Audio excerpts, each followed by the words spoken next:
Welcome, everyone. Over the last 30 days, I've been approached by think tanks around the world with questions about how think tanks can deal with the coronavirus. About 10 days ago, I reached out to our regional partners and the 50 think tank CEOs that I had asked to contribute essays on the future of think tanks and policy advice, with the idea of having a global think tank forum, and the response was immediate and very positive. With their support, I set out to organize this town hall.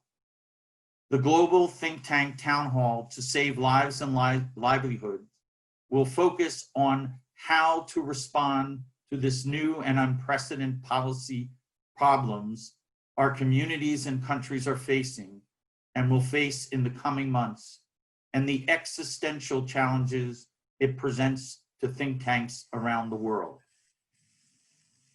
The response not only from our partners around the world, but think tanks has been extraordinary. Over 400 think tank executives and scholars from over 185 think tanks in 68 countries have registered for today's town hall and are now on the line. This is an unprecedented crisis that has been characterized by its speed, scope, uncertainty, and the insecurity it creates for people and institutions.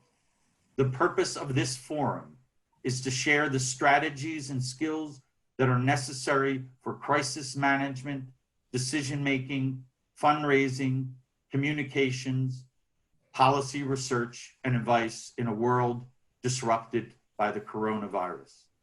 A group of think tank executives will open the discussion by sharing how we can redirect our institutions, staff, and research programs to meet the new and radically altered policy environment. The focus will be sharing concrete strategies, policies, proposals to help us deal with the challenges we face. The goal is to mobilize and support think tanks around the world so they can better serve the policymakers and the public in the countries where they operate in this time of crisis.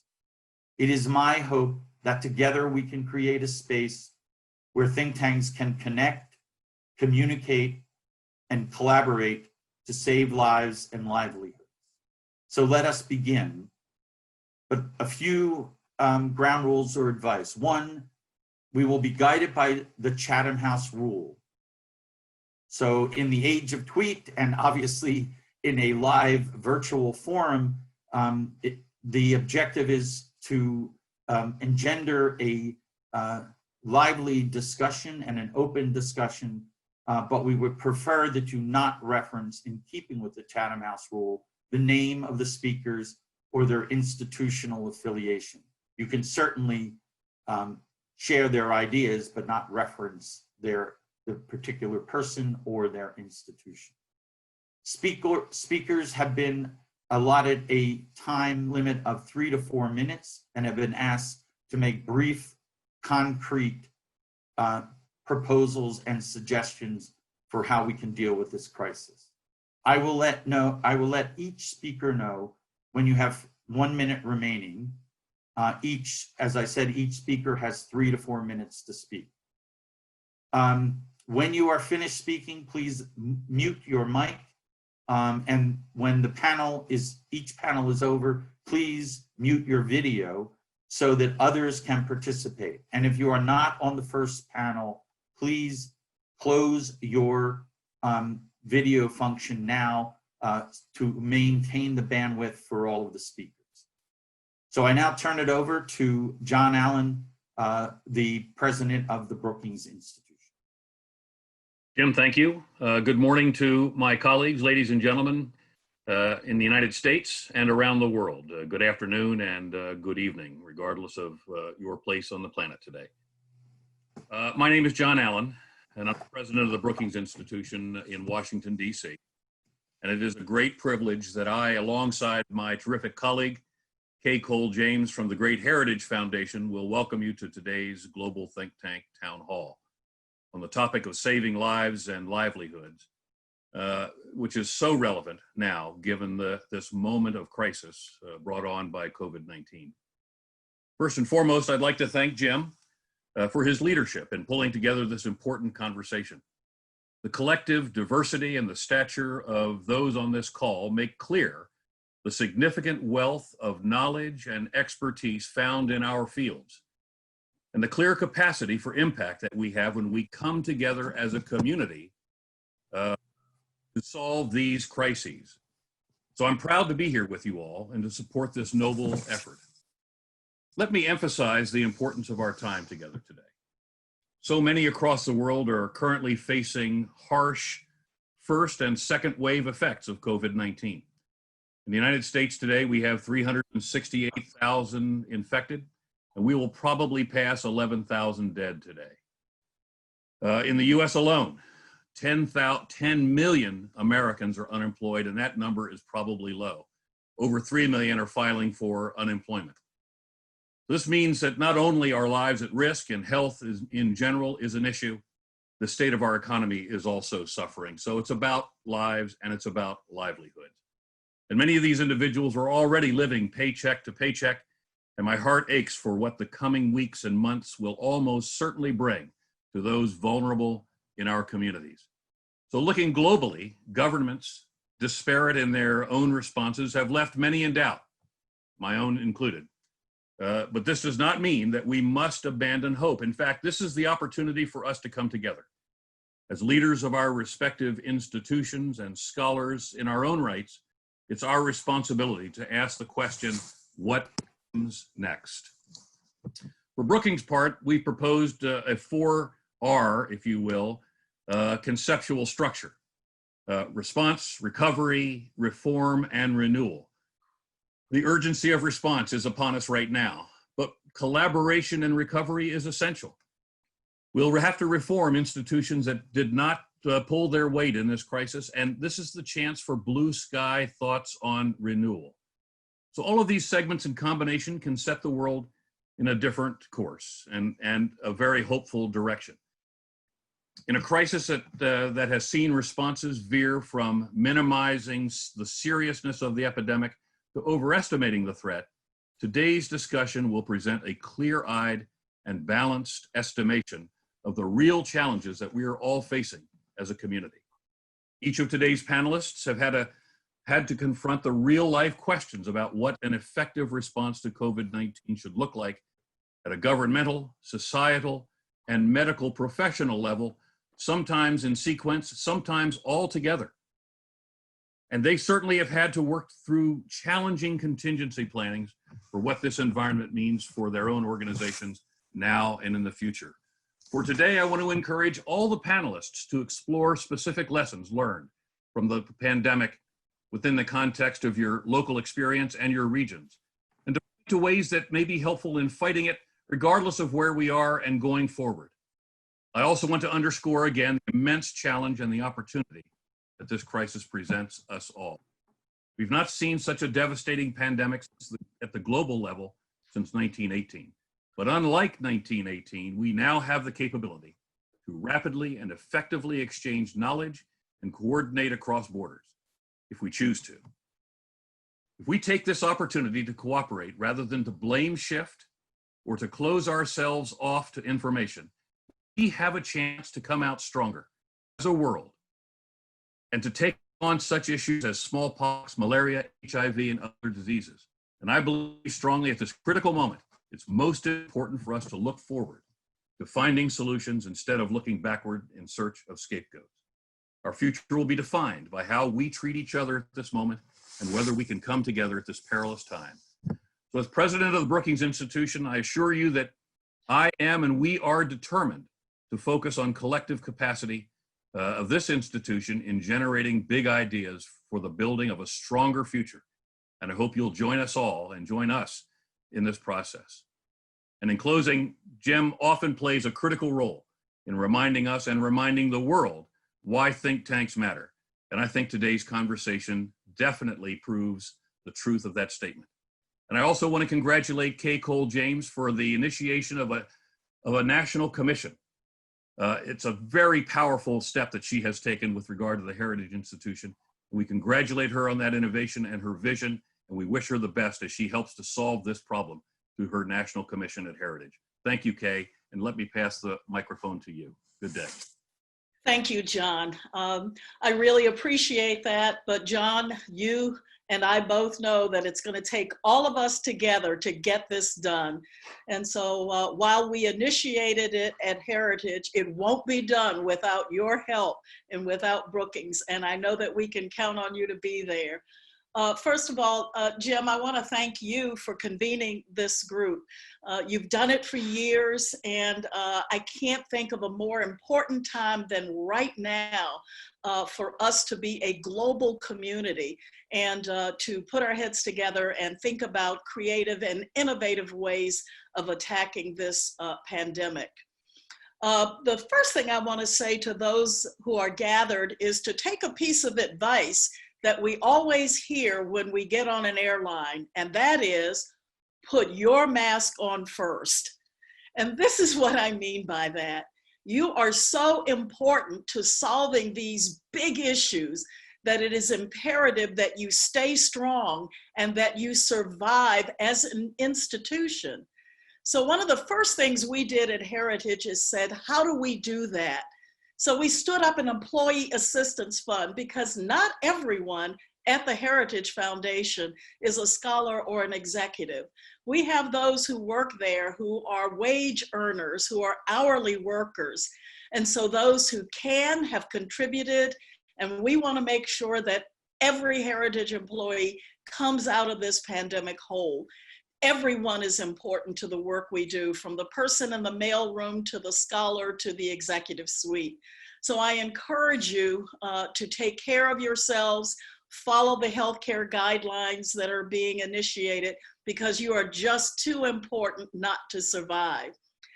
If you're like the Heritage Foundation, then you also know one of the most important things we can do right now is to make sure that our funding streams are there, because we need that to survive. We have a mantra that we use at Heritage during a crisis like this.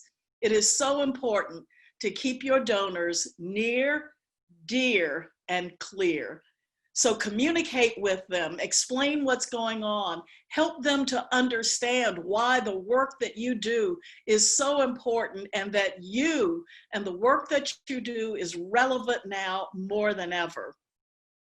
Unfortunately, in my career, I've had the opportunity, like you, John, to have been involved in leadership in many crises.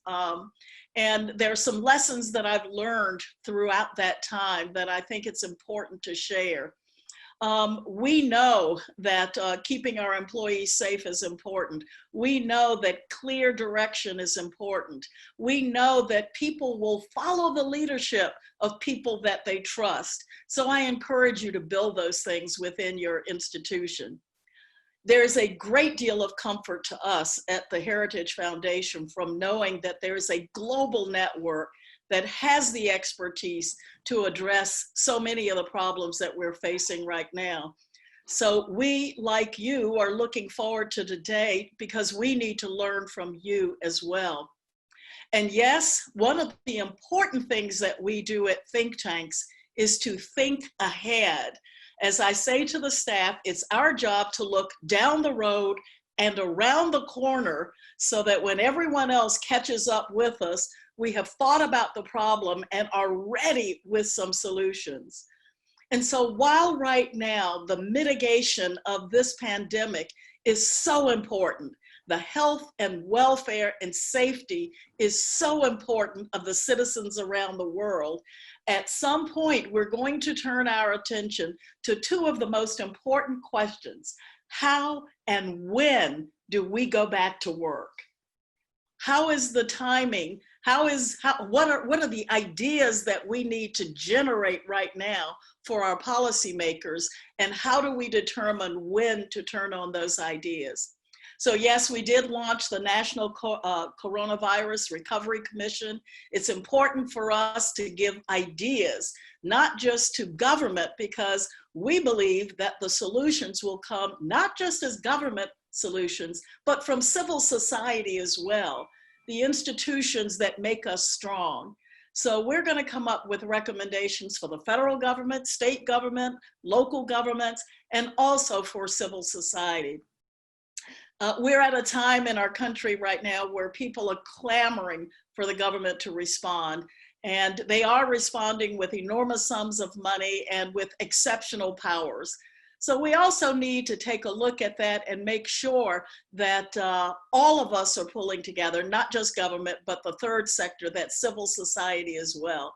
So stay tuned, and we will be generating ideas, and we're going to be calling on you. All good ideas are not housed at the Heritage Foundation. We can learn a lot from you. And that's why I really want to thank Jim for convening us this day so that we can put our collective wisdom together. It's a difficult time. It's a sad time. But I have to tell you that I have been so encouraged by the response, not just locally here in my own community, but around the world. And we are grateful to all of you for coming together at a time like this to come up with practical and real solutions at a critical time for our world. So thank you very much, Jim, and back over to you. Okay, thanks, Kay. Immediately, since time is short, to Samir Sarin. Clearly, in terms of this panel, every region of the world is represented, and key institutions in terms of initiatives like the G20 and the European Union are also included. So Samir, please, over to you. Thank you, Jim. And first of all, like the others, I must compliment you on taking the time, making this happen. I think it's really important that the community is able to share ideas, experiences, understanding, and empathy as we respond to perhaps the gravest times of our lives. At least I have never been faced with such a situation where we seek responses to death and despair around us every day. And even as we do that, as think tanks, as Kay mentioned, we will have to keep an eye on what lies ahead. And I think as we focus on the research and analysis of everything that's happening around the current pandemic, we will have to find ambition and vision for the tomorrow that is likely to emerge from this. And this competing and this dichotomous division of attention, labor, resources, and agenda is something that we are trying to respond to. And I urge everyone to think about tomorrow, even as today is so important to respond to. We will have to make room in our efforts for a world that does not have to face a similar situation some decades down the road. And for that, the investments will need to be made today. And as policy leaders, as policy advocates, it is incumbent on think tanks to do this job. I particularly was impressed by your selection of topic, life and livelihood. I think in many parts around the world, this is being presented as a false choice. I think both are possible and both are in some ways intrinsically linked to each other. Life and livelihood go together. It is not a choice that any government or any policymaker needs to be making at this stage. We have heard debates that should I save life or should I keep the economy ticking? I think we will have to do both. Of course, there will be a balance of narrative at different times on each of these two words, but these moments shine a torch on all the frailties of society. It is today that we realize where we went wrong with social protection, where we went wrong with questions of access to key lifeline services, healthcare, education, skilling, job certainty, insurances, etc. And it is at this moment that we must plan for responding to key questions around the future of work, the future of social protection, digitalization, and of course, protecting communities, even as we respond to the most important and urgent need to save lives. And I think that is perhaps the second question that many of us must engage with. How do we, in 2021, put together new building blocks that will be more resilient than they are today? The third, and I think again, going back to points made by colleagues from Brookings and Heritage.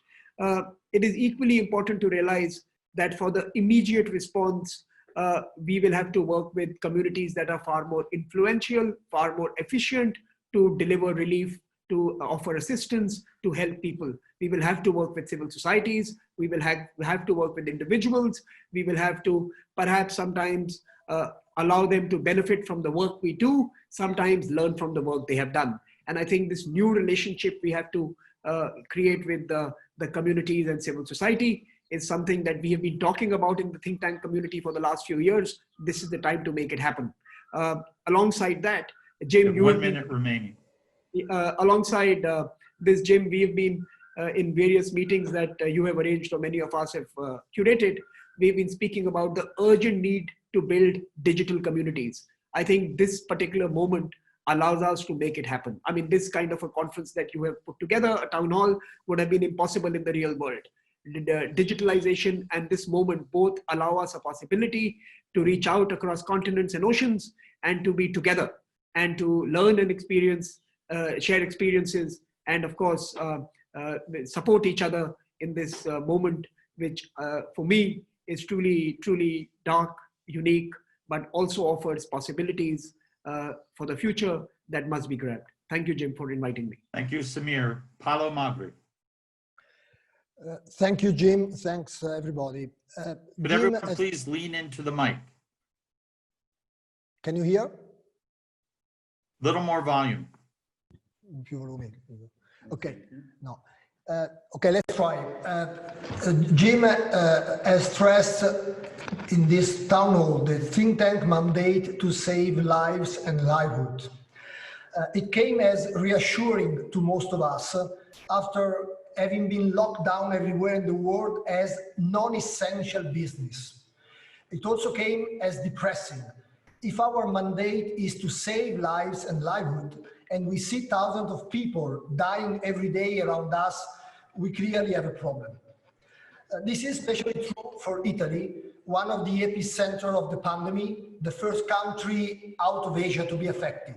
17,000 people died as per today, 10,000 in the region where I work and live, where ISPI is, 2,500 in my hometown, Bergamo, at least 2 dozen among my friends or people I know. Italians are used to be the epicenter of crisis, the migrant crisis, the debt crisis, and now Corona, and obviously we are not proud of that. As an epicenter, with the longest lockdown outside China, 6 weeks with more to come, we have learned some lessons, good and bad, which I'm glad to share. Since Jim, we are not allowed to mention what we know best, our institute, in my case ISPI, which could be seen as self-promotion and punished, I will stay at the philosophical level. Lesson 1, yes, everything can change suddenly, but also yes, we can change everything suddenly, both at the personal and an institutional level. Everything changed suddenly. 8 weeks ago, many of us were still in Munich and Corona was still a Chinese problem. 4 weeks ago, Jim sent a nice note to express solidarity to the European colleagues. Now, we are here to express solidarity also to the US and to the entire world. Everything changed suddenly, but we too can change suddenly, more than we could expect. And this is a very good note. We can change how we operate, the topics we focus on, the way we deliver our products. Even lockdown without change management consultant, we can do it, and we did it in the last 4 or 5 weeks. Lesson 2. Even historically anarchic country can act united to face tough challenges. When Italy came first after China, many elsewhere, but also in Italy, doubted that the Chinese model of containment could be adopted in a democracy with no strong state institution, no Confucian tradition. Yes, it is taking more time to get results here than in China, but Italians are following with unexpected discipline the toughest and longest measures so far outside China. Now to less positive note, lesson 3. We were first in the West. We could have expected our countries to take stock of Italy's trial and errors approach. It was sad and scary to see over the last 6 weeks 1 minute remaining. the same trial and error approach, the same mistakes in many other countries that eventually led to the same final output, lockdown. Last lesson, solidarity is crucial and helps. I've experienced myself receiving messages from many of you during these dark times. The extraordinary attendance to this town hall today, a collective solidarity exercise, confirms that solidarity may help. But solidarity as a policy among states is unfortunately still a faraway goal. We have seen a lot of my country first approach on flow. What about tomorrow? We will go back to a corona-free world soon, the sooner the better. Hopefully enriched by good and bad lessons learned. The first one is that change is possible, no excuses, and solidarity is crucial. Let's be humble. We are a non-essential industry after all, but let's be ambitious. We are a unique repository of transdisciplinary and cross-national knowledge that could be of great help in redesigning the post-corona world. Thank you, Jim. Vasu, if you don't mind, I'm going to ask Maha, who has to go to a pre-scheduled board meeting, to speak next, so you will follow her, if I can beg your understanding. Maha. Thank you, Jim. The volume is very low. Okay, let me try. Is this better? Now it's better. Okay. Thank you, Jim. And I'd like to echo everybody's thanks for hosting this and pulling this together. I can't think of a more critical time for all of us to get together and try to put together the power, actually, of this gathering. I'm going to limit myself to very key points. Just some figures first. The recession that we're looking at is around 11% globally. Estimates are 25 million jobs are going to be lost globally. What this pandemic has highlighted is the profound inequalities that lay at the heart of our societies and their underlying governance challenges. It's not just about access to employment benefits. It's not just about social protection. It's also about the ability of children to study from home, their ability to connect. I mean, it's really, it's at every single level, it's really highlighted systematic inequalities within countries, but also between countries and between different categories of citizens. Just to give, again, two more figures, there are 2 billion informal workers worldwide. These are 2 billion human beings who do not have any kind of social protection, unemployment benefits. These are people who cannot afford to stay at home in order to protect themselves and their family. Their choice is between dying of COVID-19 or dying of hunger. We're looking at 70 million refugees and internally displaced who face similar choices. That is when they do have a choice. Often they are in countries where health systems have already collapsed because they're conflict-afflicted countries. I'm thinking of Libya, I'm thinking of Yemen, I'm thinking of Syria, etc., where health systems have completely collapsed and there's very little international support coming. So, and in these and other countries that were already unstable, this conflict is likely to exacerbate local conditions. So my proposals, some blue sky thinking. Short term, can we imagine a global solidarity fund? Is there something that as think tanks we can try and pull together and push for? We all have our networks, we all have our spheres of influence. Is there a way to think of, imagine a global solidarity fund that really targets and tries to help those most vulnerable in our societies? This would include immediate social protection, whether it's unemployment benefits, etc. Second, can we put this out a statement as think tanks? Can we put out a statement on the importance of our common humanity? One of the critical issues today is that many autocrats are using this as an opportunity 1 minute to remaining.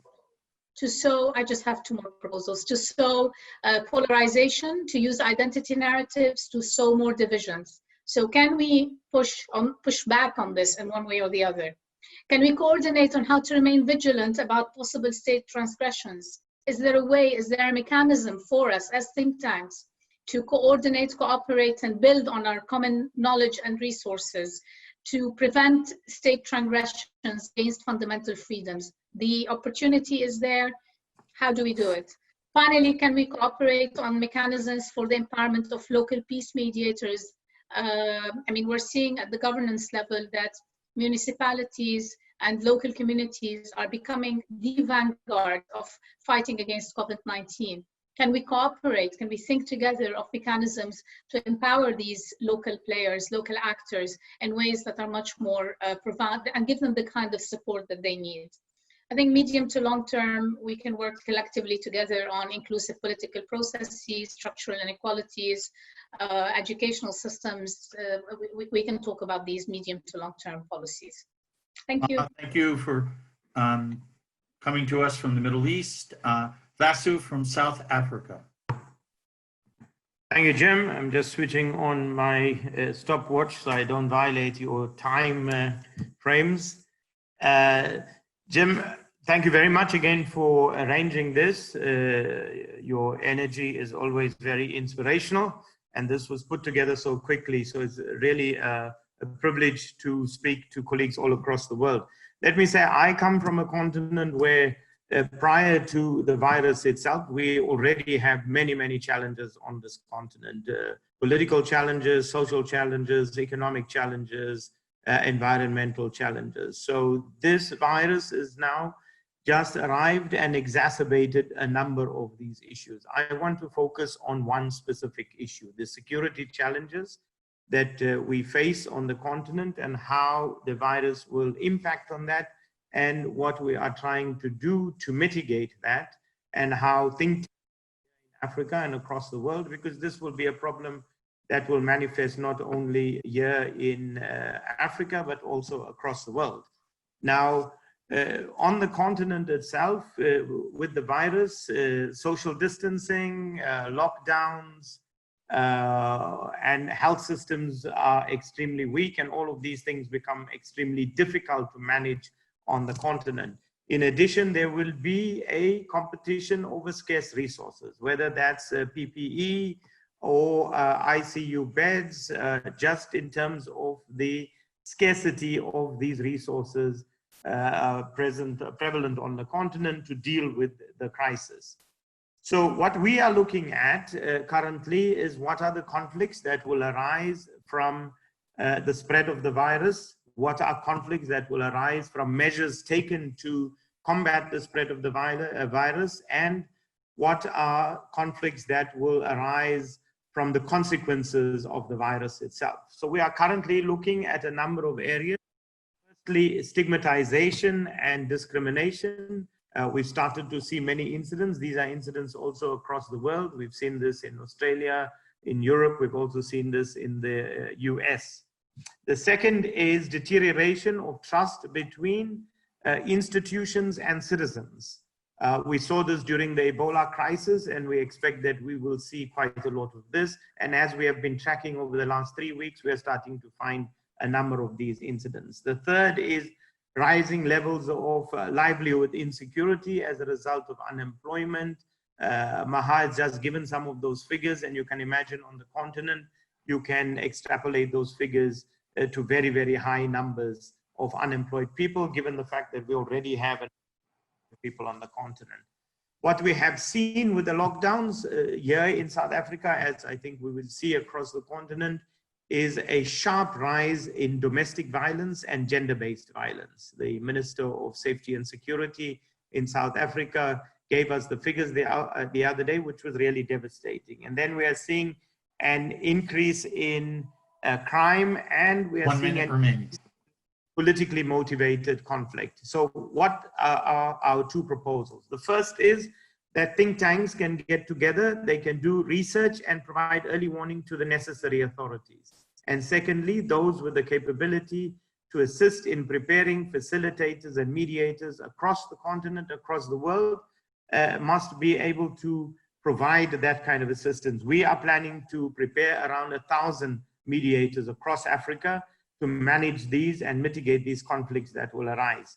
And then I think in the 50 seconds or so I have left, Jim, to say that one of the things I think think tanks should be working on immediately is a reprioritization of spending. The billions and billions that have been spent on the war machinery, which is totally useless against the virus today, which is killing more people and will kill more people than all the wars of the last century. And so we need to look at how do we reprioritize expenditure. And here think tanks can assist by providing all of the necessary facts, figures, statistics, etc., to assist government to make policy choices as we move into the future so that we can protect both life and livelihoods. Thank you, Jim. Thank you, Vessu. Julia from Argentina.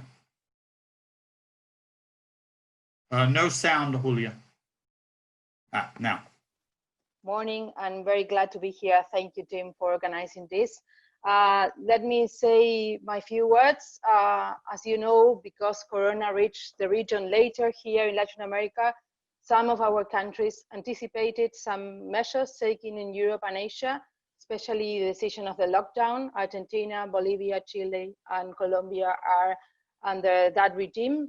But it is important to take into account that the two largest countries in the region, Brazil and Mexico, are not and are facing an exponential increase in confirmed cases. And also Ecuador is facing a traumatic situation. Let me tell you three specific challenges of the region and three proposals. First, as you know, Latin American economies were already on shaky ground before this devastating impact of the pandemic. We had a projection of a 1.3% average growth in the region, and we know that it's going to be far worse than that. Second, we have more than 55% of our working population in the informal economy with no safety nets, and we know that that is a very important part of how to deal with this pandemic, with the social impacts of the pandemic. And the third, most Latin American countries have long history of institutional weakness and fragile government capacity, and obviously health systems are not an exception to that, so they are facing a strong problem in several countries in dealing with the pandemic. And I have three concrete proposals, especially focused on our region, but I think for globally taken into account. The first one is, this is a moment for the G20 to take a stronger role as in the 2008 crisis when it was created. I think we should push for putting up a fiscal stimulus package to alleviate the situation, especially in developing countries, some kind of solidarity system as it was mentioned before. The second proposal is that we have an opportunity, I think, here to design and implement a care system to overcome a heavy burden on women participation in the labor market. As we are forced to stay at home, several and millions of invisible workers, such as maids and babysitters, become noticed. And more than 90% of these workers are women. And I think this is a problem, but it's also an opportunity at this moment to put up a new care system that is more fair and also is more stable and also can deal for economic growth. And the third, that has to do with the institutions and how we have checks and balances during these times. I think that we as think tanks could push for global standards for security of legislative remote work. Our legislators can get up to the challenge of working remotely, and we can help in this. And there are several global standards for security and protocols for other measures, and I think that we could do that for having our congresses open in the region. Is even more important to have consensus in the measures during emergency time. Thank you, and happy to share more with you. Okay, thank you, Fred. Thank you, Jim. This is such an inspiring group you put together, Jim. To hear people from all over the world is really not only inspiring, but also really useful. So I'll try to be very quick and try to be concrete. First of all, what we've done and what I think I would advise others is if you focus first on your own team, even as you focus on your relevance in this time, you'll get a lot further. We have found that by the use of technology, we have actually, in this time of social distancing, we've probably brought our team closer together than ever before. Friday, every day, every week at 3 p.m., we town hall on this kind of framework with Zoom.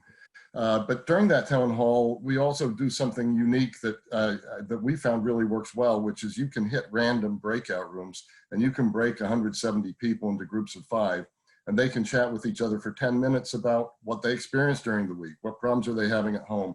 How are they dealing with them?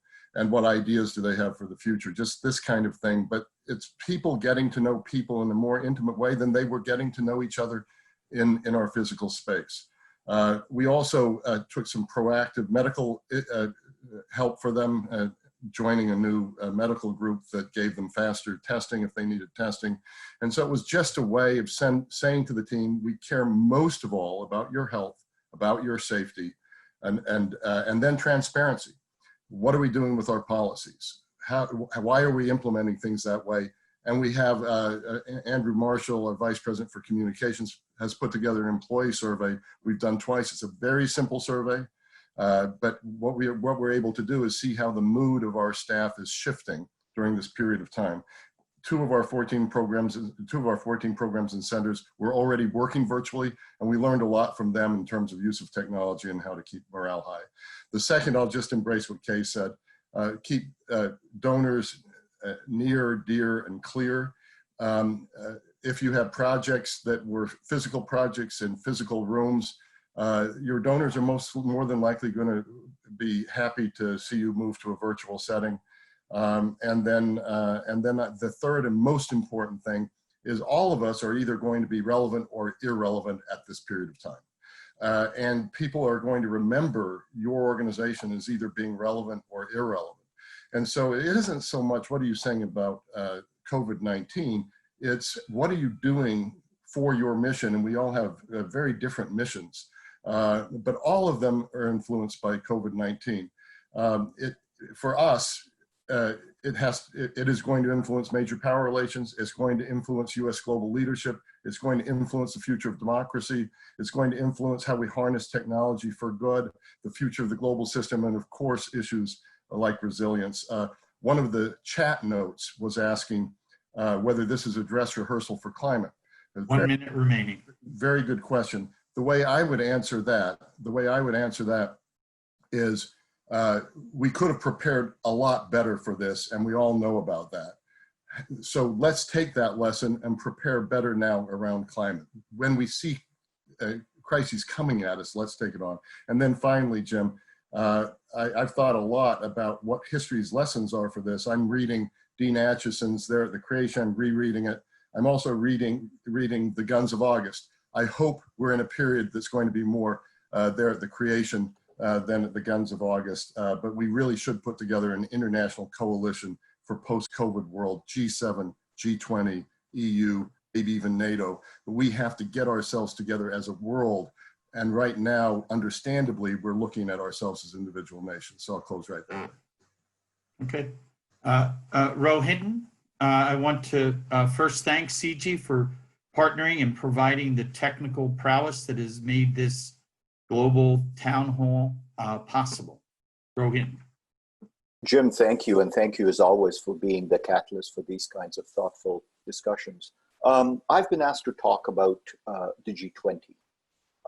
And I'd begin where Fred left off, which is this is the kind of moment where organizations can choose to be remembered as relevant or irrelevant.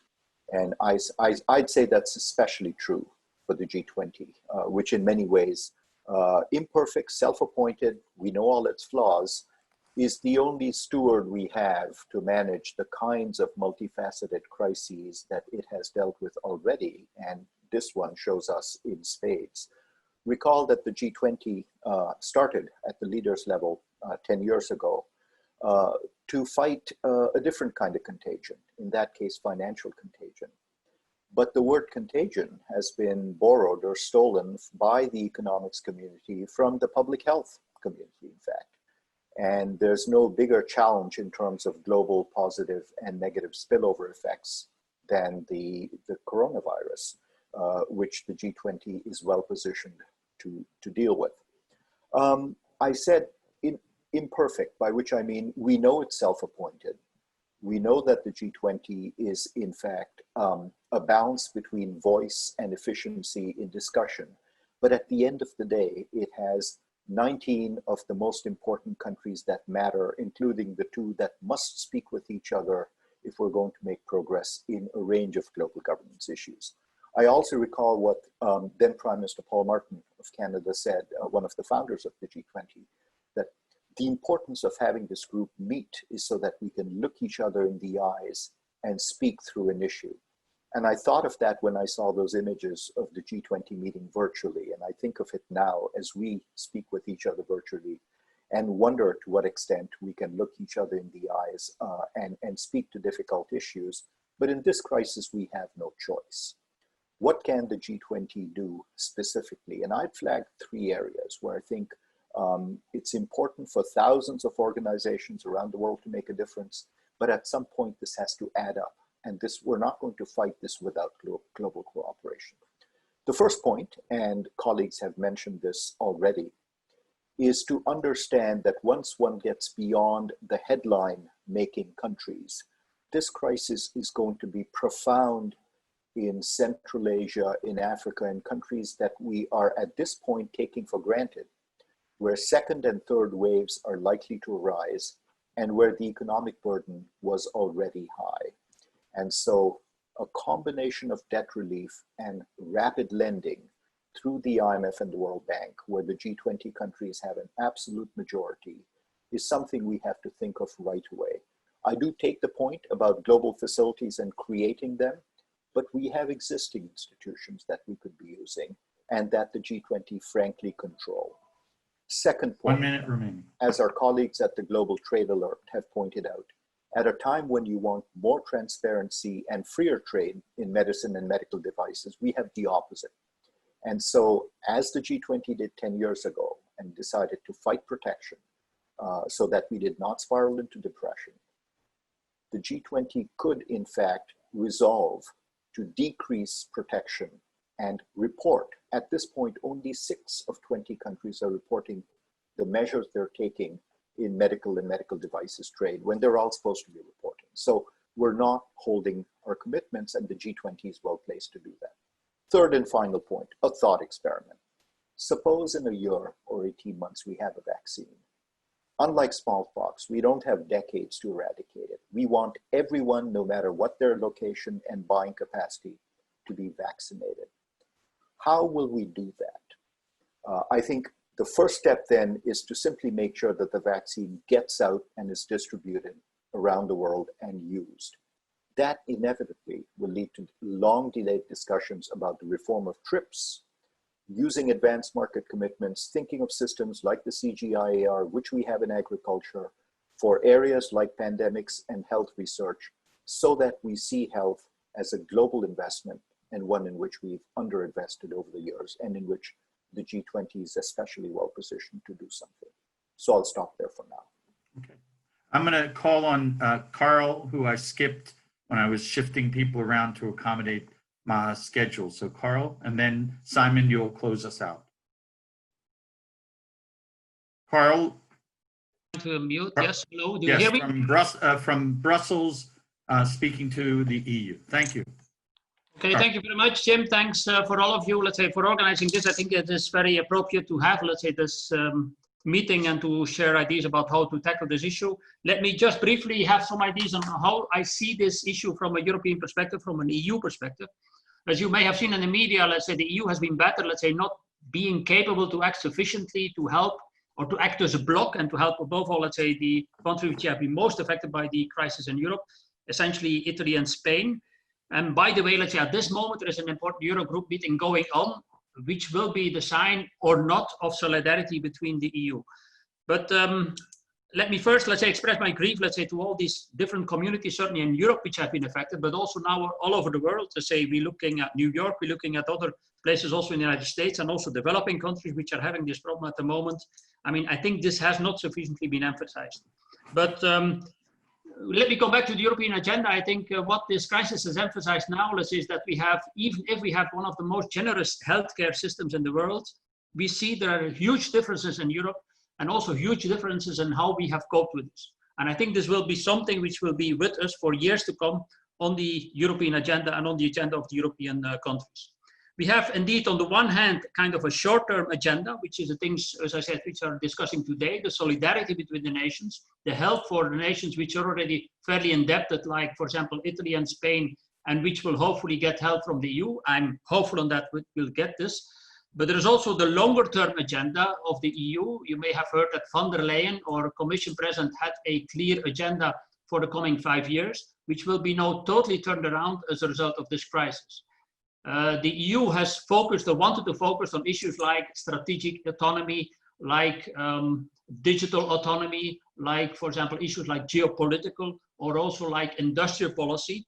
These issues remain important, but will be turned around in a different direction, with, for example, strategic autonomy being focused much more on healthcare, on medical, pharma sectors than it was in the past. Also, industrial policy will become much more important, because we see that we're also, even in Europe, with a very generous healthcare system, are lacking the capacity to react sufficiently to this crisis. Also, geopolitically, I think the impact of this crisis will be important for Europe. Will we see, as some others have mentioned already, a rise of protectionism again? Will the G20 be capable of acting, reacting to that?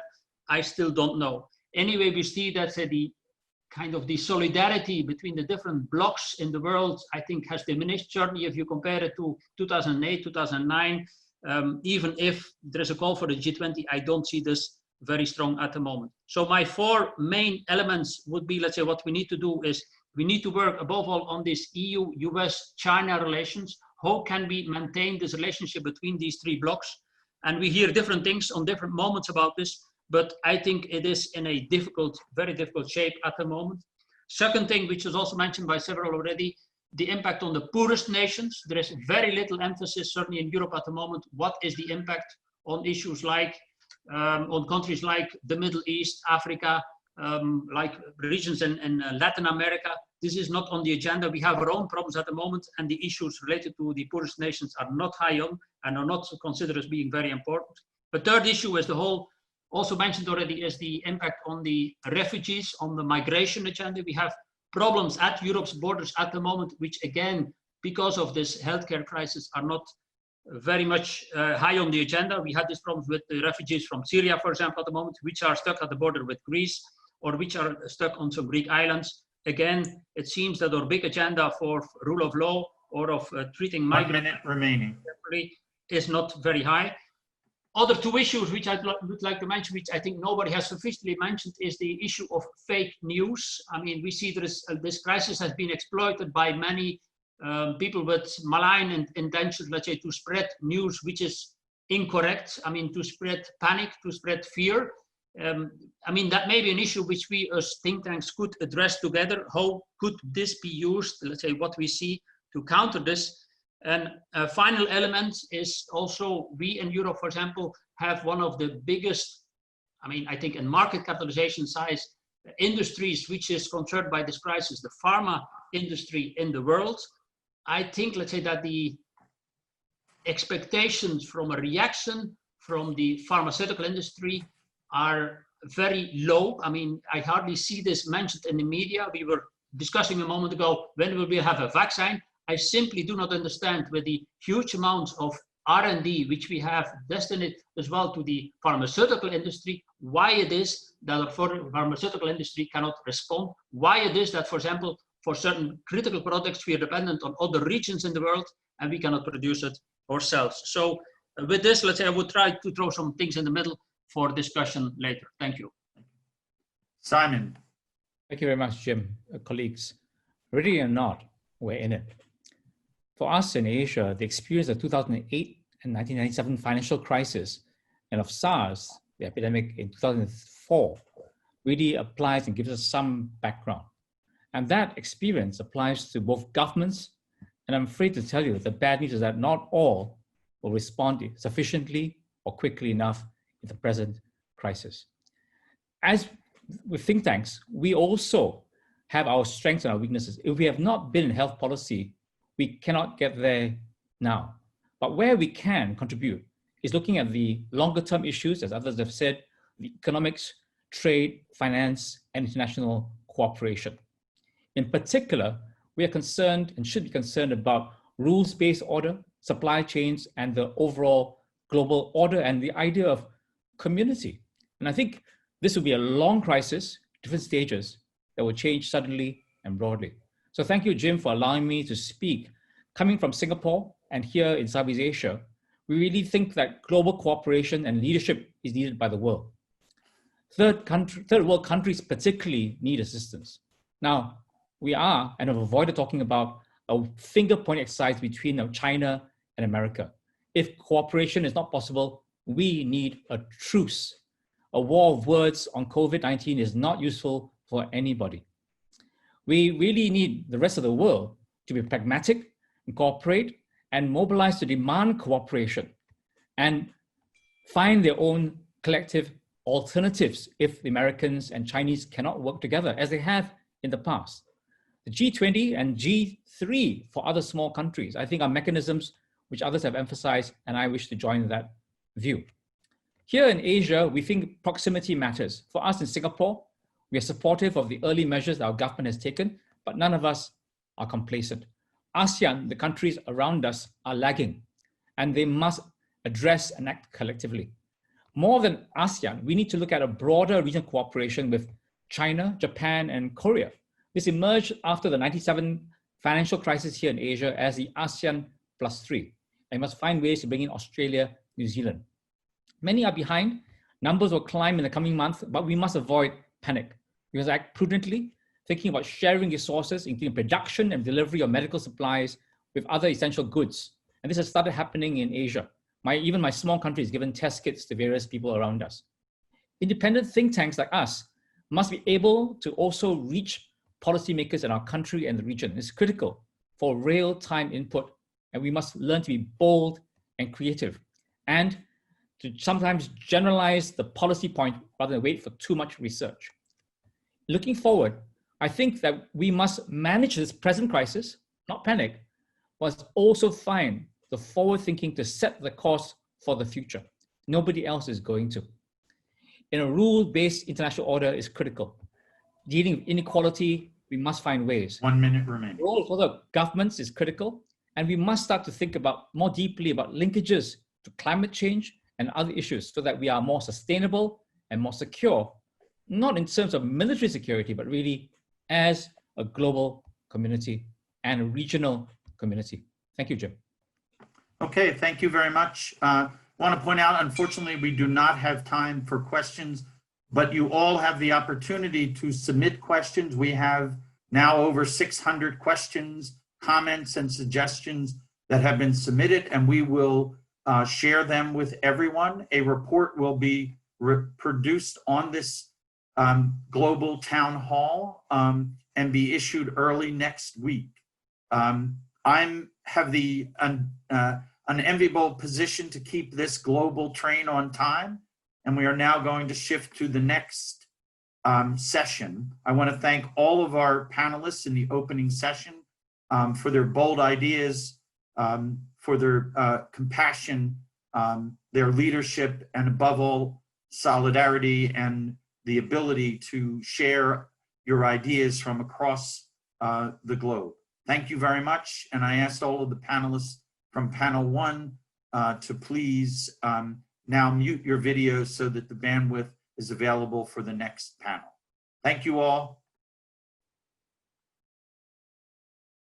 Paulo, you're now the chair. I'm here. Thank you. Melissa Leach, who's here, is the first speaker. Okay. Okay, shall I begin? So I'm Melissa. Well, let Paulo introduce the session. Let me point out, Paulo, that there are two sessions. All of you have received this by email. This session will focus on specific concrete policy proposals, and the session that will follow will focus on the institutional survival strategies and what will help us as institutions continue to serve in this difficult time. Paulo. Yes, Jim. Let me only add what is clear to everybody now at this point. The bad cop is Jim, the one in charge of timing, reminding you when you have a minute to go. I am the good cop presenting and welcoming the guest. Melissa from UK, you are the first. You have the floor. Okay. Thank you very much. So I direct the Institute of Development Studies, which is a #1 ranking international development think tank, and also lead a couple of initiatives on social science in humanitarian action, including around epidemics. And I've got two levels of recommendations I want to make. The first is that we're dealing with a major public health crisis, and there's a huge need and opportunity for think tanks to feed social science advice in real time into those responses. The public health response cannot simply be dominated by medical science and epidemiology, important as those things are. There are 4 key areas where we really need social knowledge and analysis. The first is around attuning responses to context in real time. The WHO recipe, the Western context recipe of social isolation and lockdown cannot work everywhere. One size does not fit all. If you're in a crowded low-income settlement, you cannot social distance. If you have no water, you cannot wash your hands. We need more creative, attuned approaches that work with local knowledge and trusted authorities. An example would be the call for what's needed in Nairobi that's just come out, which runs to free water, online currency, building on existing mutual aid systems, including those run by religious authorities, and community-led messaging. So the second rapid response area for the social is identifying responses from below, those being led by communities. Past epidemics, we know it was community action that bent the curve, that turned epidemics around. This is what happened in the West African Ebola outbreak. We're seeing a lot of evidence of really important bottom-up approaches at the moment. Neighborhood networks, community innovations to maintain social connectivity and livelihoods while people are in lockdown. We need those to continue. The third area for social analysis is to identify specific vulnerabilities by social group, by place, by other conditions. And the fourth is to build community sensitive and led public health messaging. There's too much misinformation around, but equally we cannot dismiss rumors as based on ignorance. When people worry that, as people have in the UK, that it's mobile phone networks that are spreading COVID, we don't just want to say that's stupid. We need to understand where those anxieties are coming from and build messages that actually work for people. So those are my 4 areas for social science rapid response. It's the kind of thing we're doing in our SHAP platform at the moment. But moving ahead, this is not just a public health crisis, it's a development crisis. And I've got 6 areas where I think there are opportunities to respond to what COVID is revealing as big cracks in our systems, our social, economic, livelihood, political systems, and where there are 1 minute remaining to work differently. Okay, and I can do this in a minute. The first is to recognize and build local and community solidarities and the collective action they generate. The second is to build and recognize global solidarities. The third is to recognize that this crisis underlines why development and change are universal. And we've got shared interests, whether we're in Europe or Africa or South Asia or the US.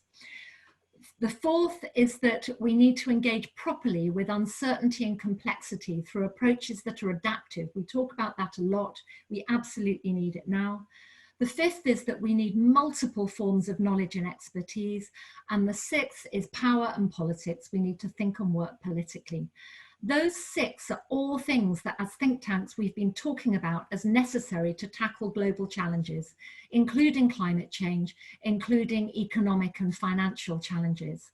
Now, surely with COVID-19, it's driving home why those things are so important. And I think we should be seizing the opportunity now, not just to build back better, but to think and act differently for sustainable and equitable futures. Thank you. Thank you, Melissa, very much. Paulo. You set a record, 6 policy in 60 seconds. It will become a TV program soon. Thank you very much. We now move to Central America, to Guatemala. I can see Gabriel Duarte already there. You have the floor, Gabriel.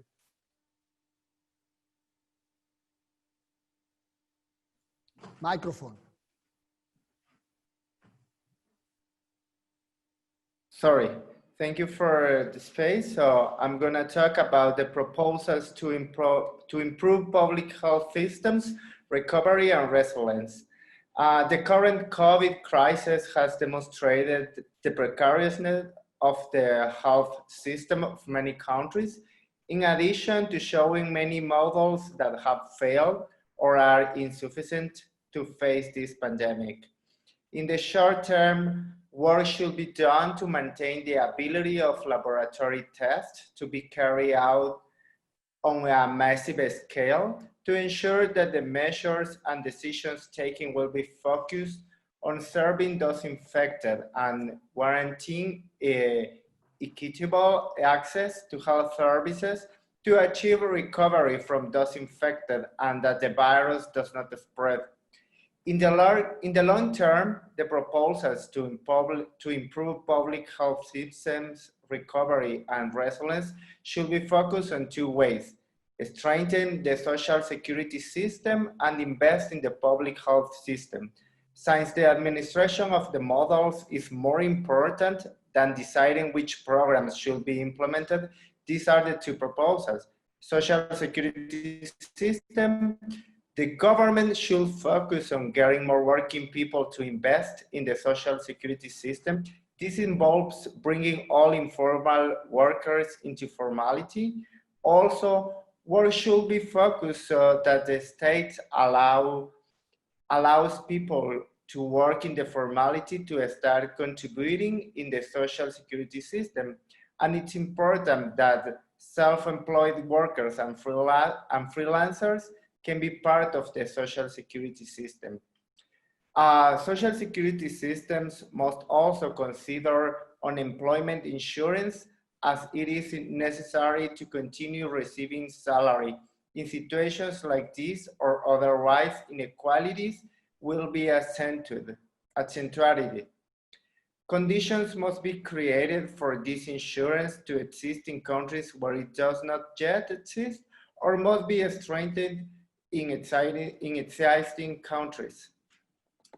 The other proposal to invest in the public health systems, according to the Economic Commission for Latin America and the Caribbean, ECLAC, developing countries have not invested in their health systems in the last 7 years.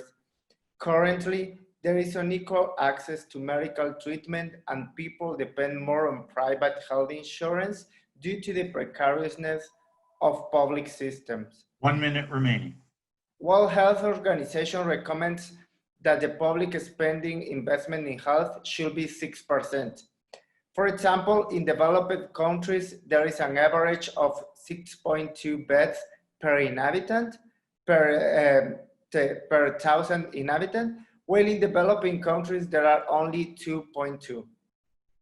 For resilience to exist in health systems, investment must be made so that the coverage can be universal and the services it provides are adequate to face this and other crises. In addition to considering increasing the number of health posts and medical and nursing personnel. These 2 proposals also contribute to achieving the Sustainable Development Goal 3. Thank you. Thank you very much, Gabriel. We have in this virtual conference an extraordinary opportunity to visit each home gallery of paintings. Your, Gabriel, were very nice. Sarah has a painting which looks very much like a logo, but I'm sure it's not the logo of the Urban Institute. Jim would not allow that. You have the floor, Sarah. So sorry, it's the photo backdrop of my office that I was provided by my tech support. I like your office looks pretty elegant there though. Well, listen, thank you to everyone for being here, and as always, Jim, for organizing. And I will say that I expect every one of the leaders here feels the way I do, that the resilience teams and Sarah, we lost you. completely different reality. Sarah, we may come back to you if your tech team can help you. We've lost your sound. Okay. Paulo, can you move on to the next? And Sarah, can you sort of sort that out on your end? All right, if that's fine for you, let me move to Muhammad from Pakistan. I can't see you, Muhammad. Sarah, we'll come back to you. Muhammad. I saw. There he is. He's here. Okay, that's fine. Okay. Muhammad, you're up. You have the floor. Are you listening me? Hello? Yes, we are. Listening? We are, Muhammad. Okay. I want to share some slides as well. No slides. You'll have to go without them. Okay. For this reason, we can't have delay. Okay. Let me rephrase that. We wonder if you could kindly skip your slides. Okay, my topic is improving COVID-19 tracking and response. In this regard, I actually, without slide, it will not be feasible, and you will not understand what I am saying, because I prepared my whole speech according to slides. Okay. I suggest that that the tech team from CG try to help you with your slides. And if Sarah's back in business, we can go back to you. Okay. Okay. I removed my headset. Does this work now? Yes. We can hear you. Yeah. Okay. Thank you. Should I go? Yes. Yep. Okay, great.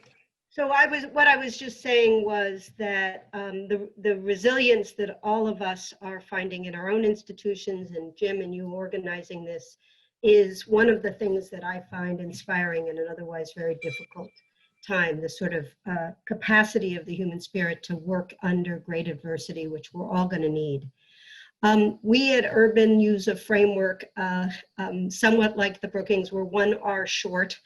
We talk about response in the short term to try to include all people, to enable everyone to recover economically and socially, realizing that so many from the last Great Recession who were left behind took a long, long time, some never, to really come back. And finally, how do we become more resilient to all kinds of shocks? I think Fred mentioned climate shock. I think we can imagine global pandemic, cybersecurity threats, global health threats, as well as economic contagion. And we need to all be prepared for our structures and systems to be resilient in the world we face ahead. So we've been thinking about the role of think tanks. In essence, ours is first and foremost to provide actionable insights that decision makers can use quickly. To do that, we're trying to organize working groups across sectors so that ideas have some consensus behind them when they get to the decision makers who must work at a pace they've never made before. We're trying to use new data science tools so we can gather facts on the ground far more quickly. Trying to scrape the web for insights and information, because real-time statistics tend to come to us far too late. And we all need to be looking at the structural inequalities that were baked into our society and try to build ways for our recoveries to improve upon those challenges. I wanted to give 3 quick policy examples from the US context, but I think they're relevant in each of those categories. In response, in the United States, the rental housing market before the outbreak, we had 11 million people who spent more than half their income on their rent and 500,000 people homeless every day. I suspect that with people, the unemployment rates we expect to see here, there'll be huge numbers of people who simply will not pay their rents. And when the eviction moratoriums end, we're going to face a level of homelessness we have never seen, unless we can find a way to refinance that unpaid obligation without destabilizing the economic system. 2 options: we're either going to give direct subsidy to tenants, or we're going to use the finance system to provide some kind of restructuring of all of those debts to avoid those payments. A huge effort going on now to build a consensus on which solution. 1 minute remaining. In the area of recovery, there were in the United States more than 5 million people out of work. Chances are that we are going to see long and persistent unemployment after this, and now is the time to be designing a jobs program for the day when the economy reopens for business, and think about what kind of, how do we take advantage of that to retrain workers for the new economy and the new world post-COVID. And then finally, in the area of resilience, one place we are going to have to work is our social insurance programs. Clearly, the social compact that we had with the contingent workforce in our society, which left them so vulnerable, at the very time it turns out they are the people who are essential to keeping those of us lucky to be able to stay at home. They are keeping our economy working. They're keeping our houses fed. And so we need to take advantage of that insight to redesign the way we help lower wage workers in our society and many others have resilience, economic and health and social, through the next crisis. Thanks for creating this opportunity, Jim. Thank you, Sarah. Thank you, Sarah. I wonder if Mohammed managed to recover the slide presentation. No, Paulo, you need to move on. Okay, so I can see Fahad from CAPSARC. You have the floor, Fahad.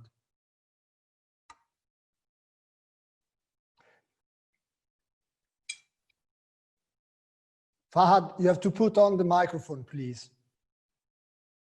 Fahad, your mic is off. Oh, it's off again. There Okay. you go. It's on. All right, thank you, Paulo, and thanks, Jim, for this opportunity. I think it's great to see all the familiar faces well and safe during these difficult times. I'm pleased to be a part of this. Definitely, we are living in a crisis like we've never seen before.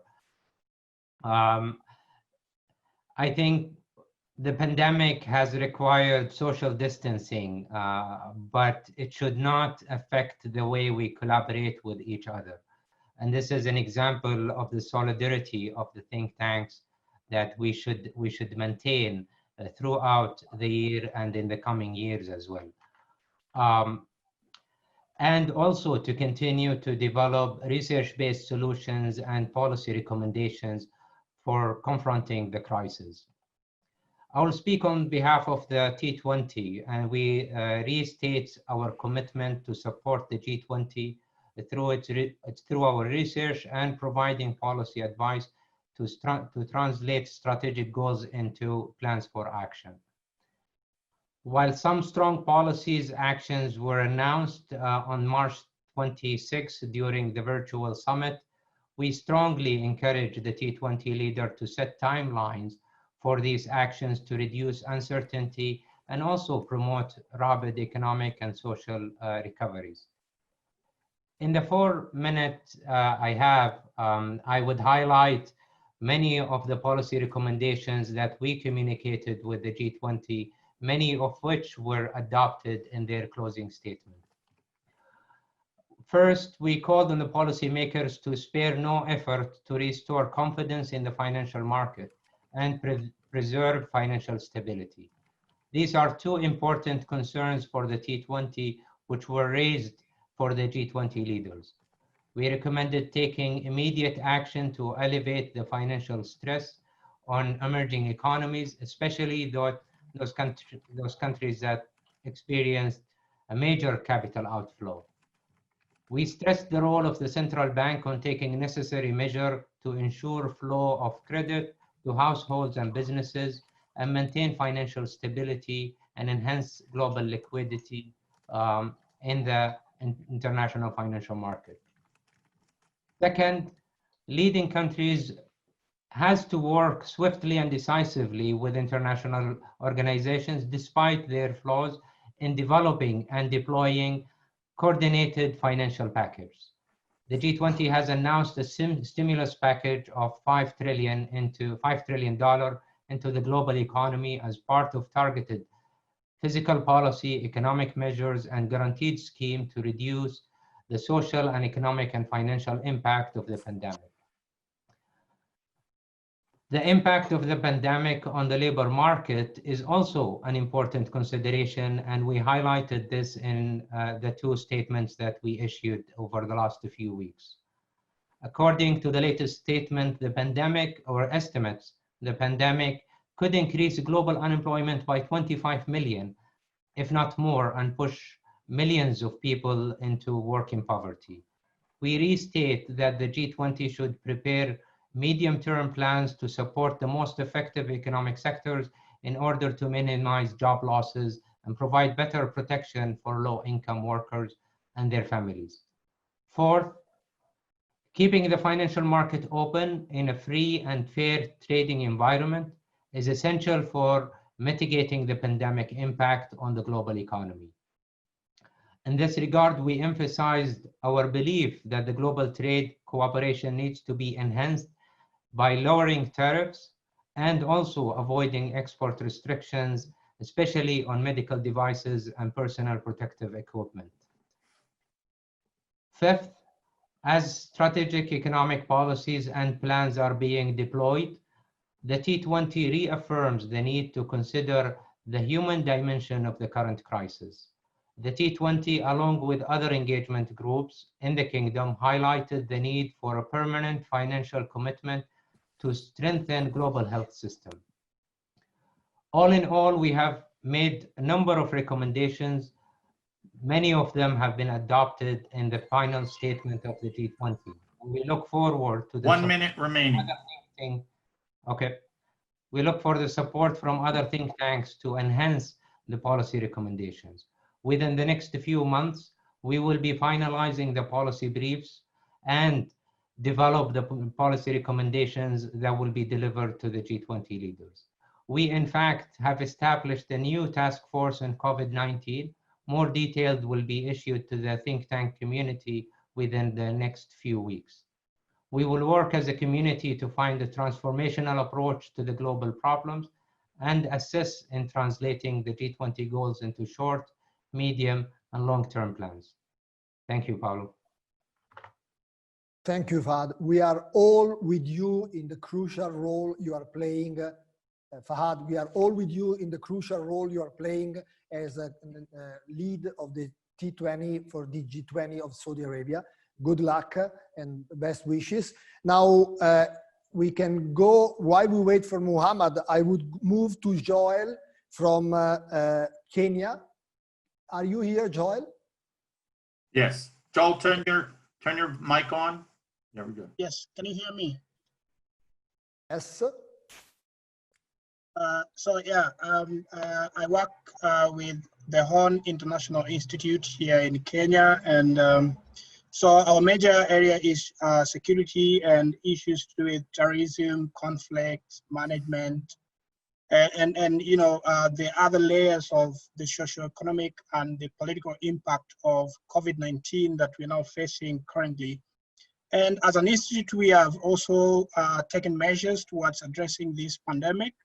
And in our local level, we're working with the government and also other relevant authorities and policymakers to see that our advice reaches them.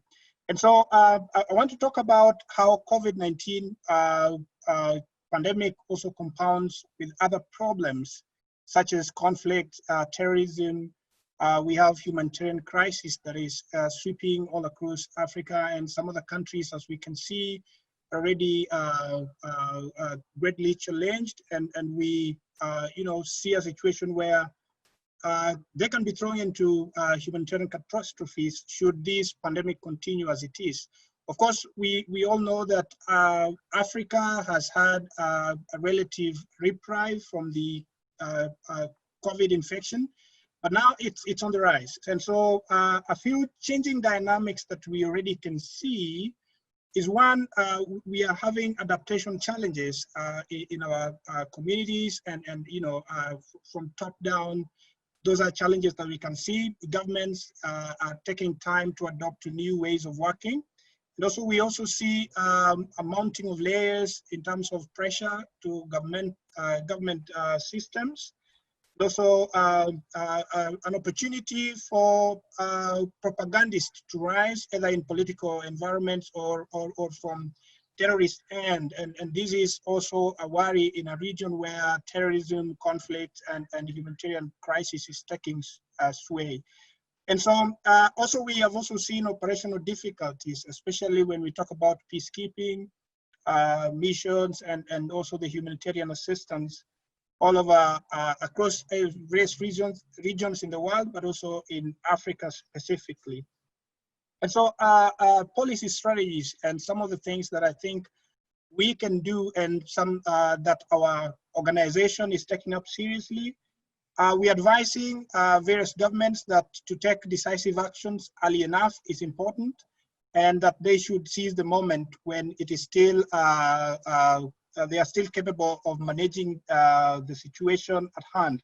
And so this government should work around the clock to establish capacity in terms of testing, in terms of case management, in terms of protecting the health, and also looking at the socioeconomic stability of the populations that live in these environments. Taking, can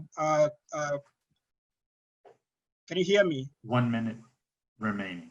Yeah, and also there is need to design whole of society approaches that will take consideration of the existing challenges and also the domestic nuances of the threat.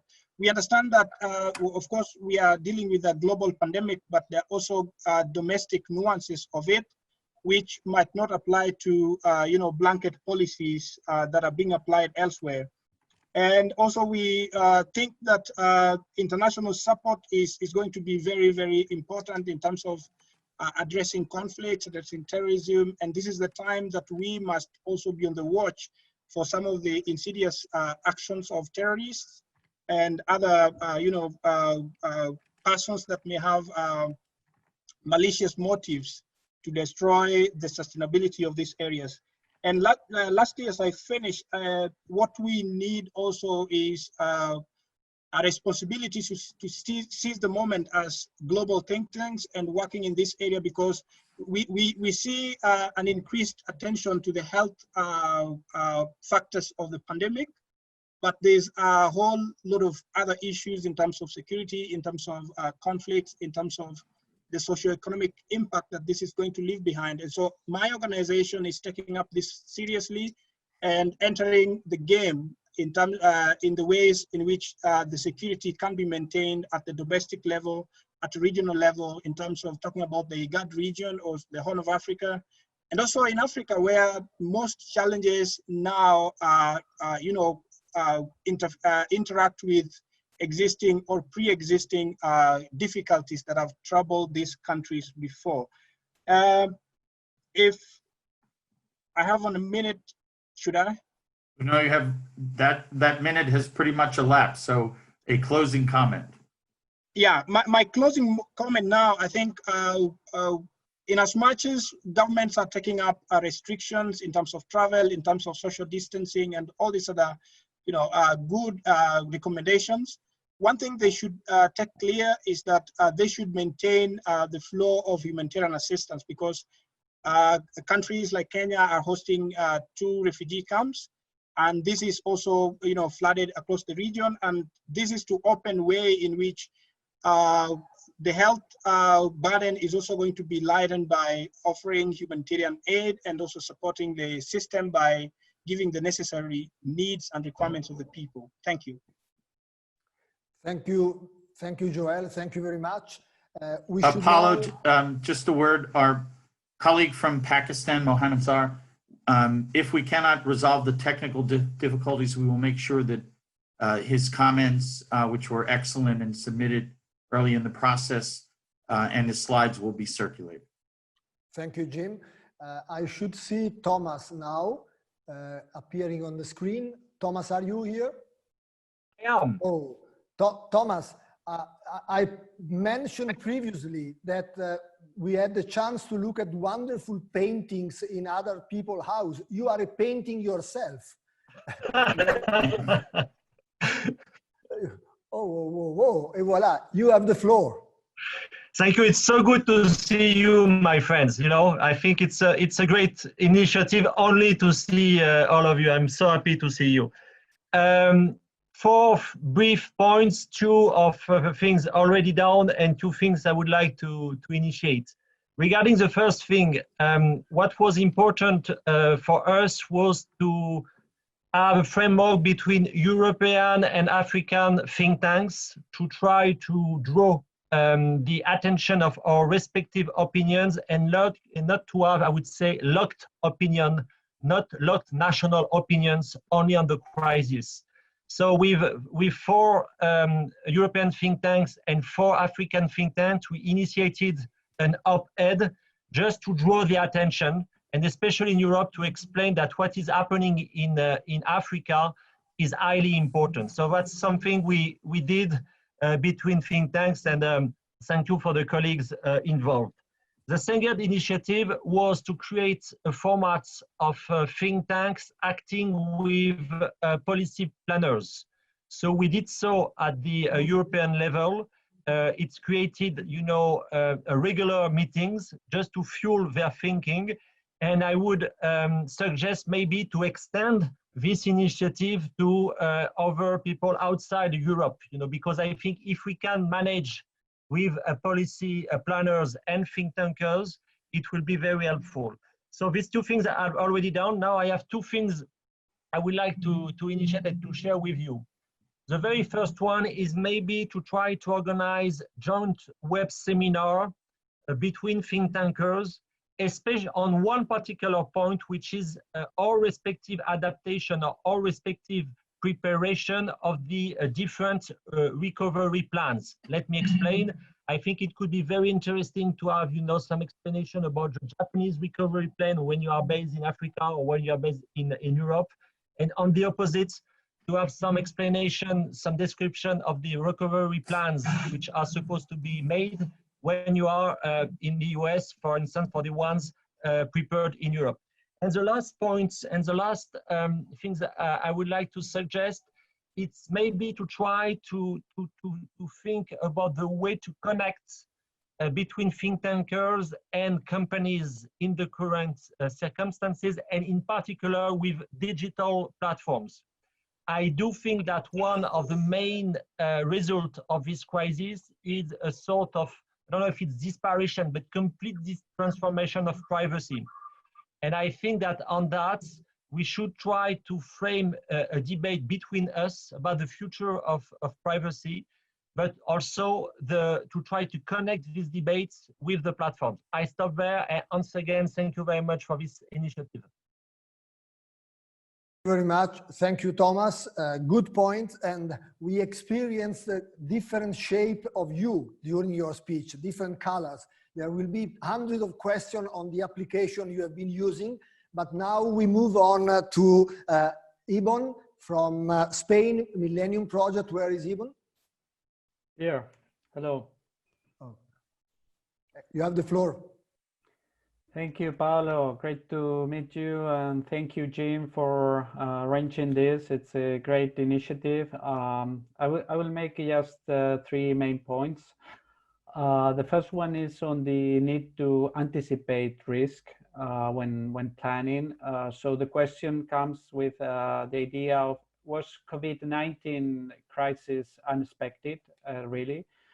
We can say it was not unexpected. I mean, there were many signals, what we, the futurists, call the early warning signals by, of course, the World Health Organization.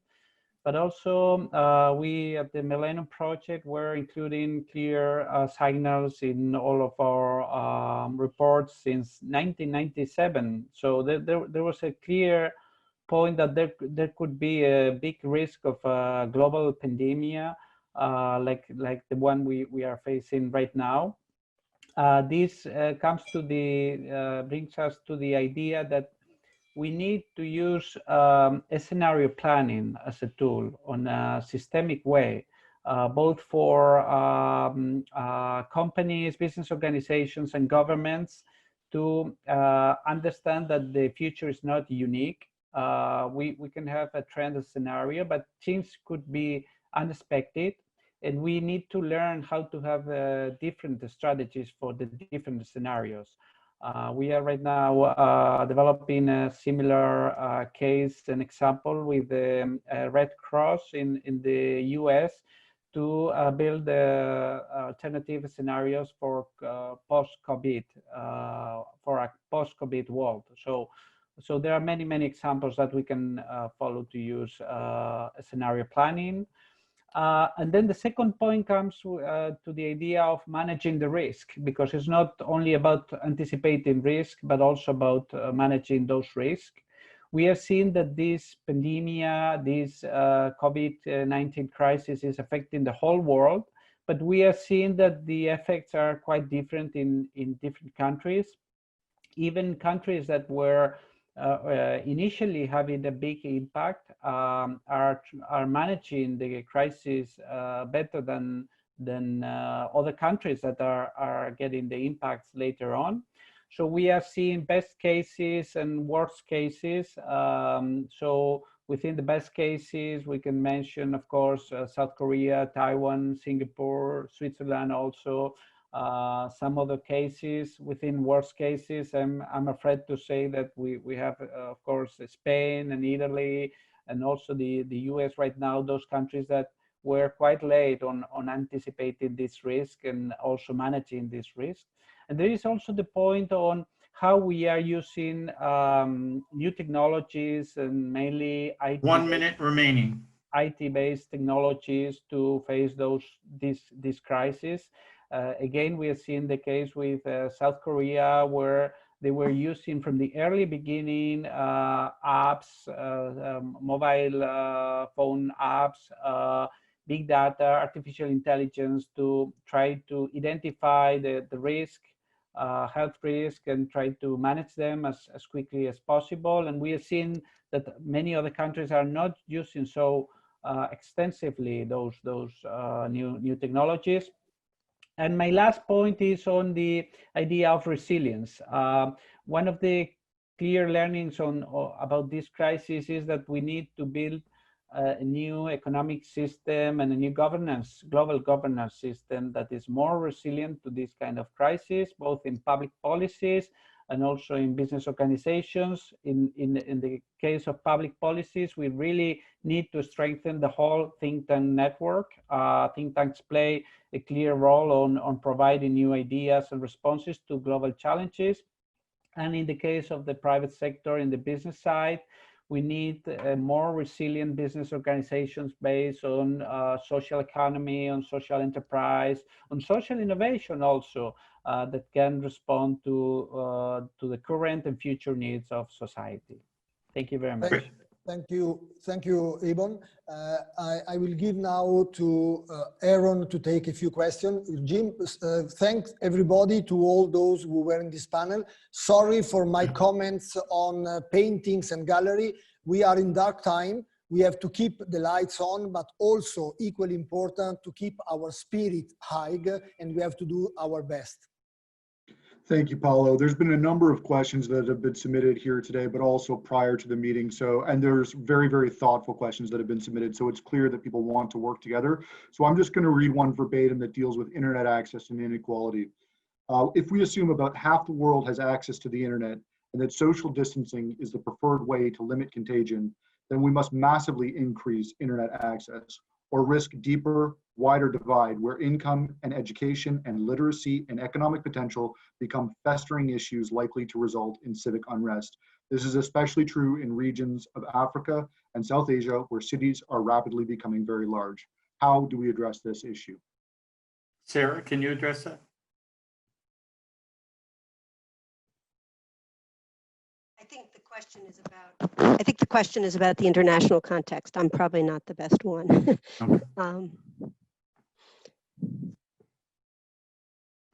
Aaron, do you have another question? Or Melissa, can you address this question? It's about internet access. Some of the proposals you made address it more generally, but it's with such a large portion of the population without internet access. How can we address that in terms of the social distancing element? Well, I can say something briefly. I mean, in Western countries, in many places, we have been relying on the internet to maintain social connectivity while distancing physically. And there are many parts of the world where this isn't going to work. So we actually need to look for creative ways to do things differently. And there are examples. There are examples of organizing gatherings which keep people far apart, but nevertheless enable them to call to each other. There are ways of using messaging which doesn't rely on the internet, but relies on physical messengers, perhaps those who are immune going from place to place. Or I think we can look creatively to some of the shared uses of internet, the sharing of phones, which frankly people with limited digital connectivity have always used. But this is challenging. The other thing I would say is that there are two sides to the digital coin in this outbreak and generally, that on the one hand, we're relying on the internet for connectivity and surveillance of disease, but we need to be careful that we're not smuggling in forms of surveillance which are restrictive of civil and political liberties, and that is actually a real danger as well. Okay. Aaron, another question? Sure, and a lot of the questions, Jim, that we've seen are around government policy intervention. So I want to focus on economic policy with this question. The question reads, how should governments balance short-term financing needs for individuals and companies with long-term concerns about public debt and sustainability?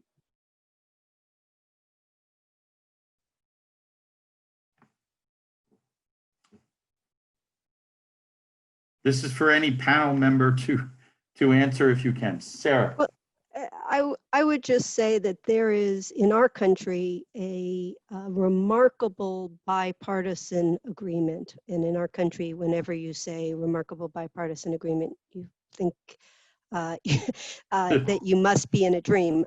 That now is not the moment for us to worry greatly about the debt. Obviously, different countries have different economic capacities over time. And find themselves in different places. We certainly we went into this with way too much debt to begin with. We were not ready for a rainy day.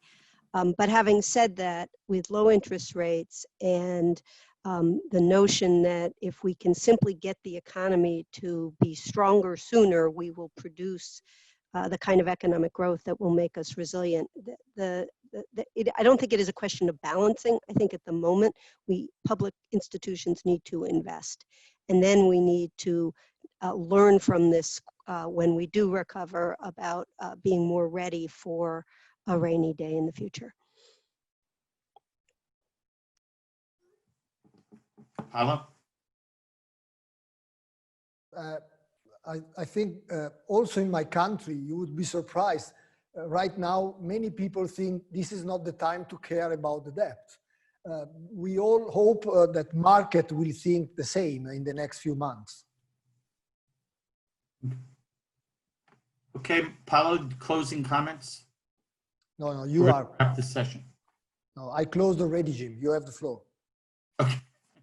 All right. Well, thank you, Paulo, Melissa, Gabriela, Sarah, Fahad, Ibon, Joel, Mohammed, and Thomas for your contributions and the continuation of the discussion, excellent discussion in the first session. We now move to the third session, which will focus on survival strategies and how to continue to serve in this difficult moment. And it will be chaired by or moderated by Samir Sarin. If all of the current panelists could mute their video in order to save the bandwidth for the next panel. Thank you, Jim. And we'll quickly move into the next session, which deals with impact and survival strategies for think tanks. At this time, we have a long list, an eminent list of speakers. We will follow the same format as before, 3 to 4 minutes for each intervention. We will let you know when you have a minute left so that you can conclude your remarks. And if we are able to follow the clock, we might be able to pick up some questions that Aaron will gather, and we will pose them to you before we conclude the session with Jim's words. So let me first quickly invite Alina Kucko from Globsec, Slovakia, to make her suggestions, interventions, proposals for survival and impact. You'll have to unmute yourself.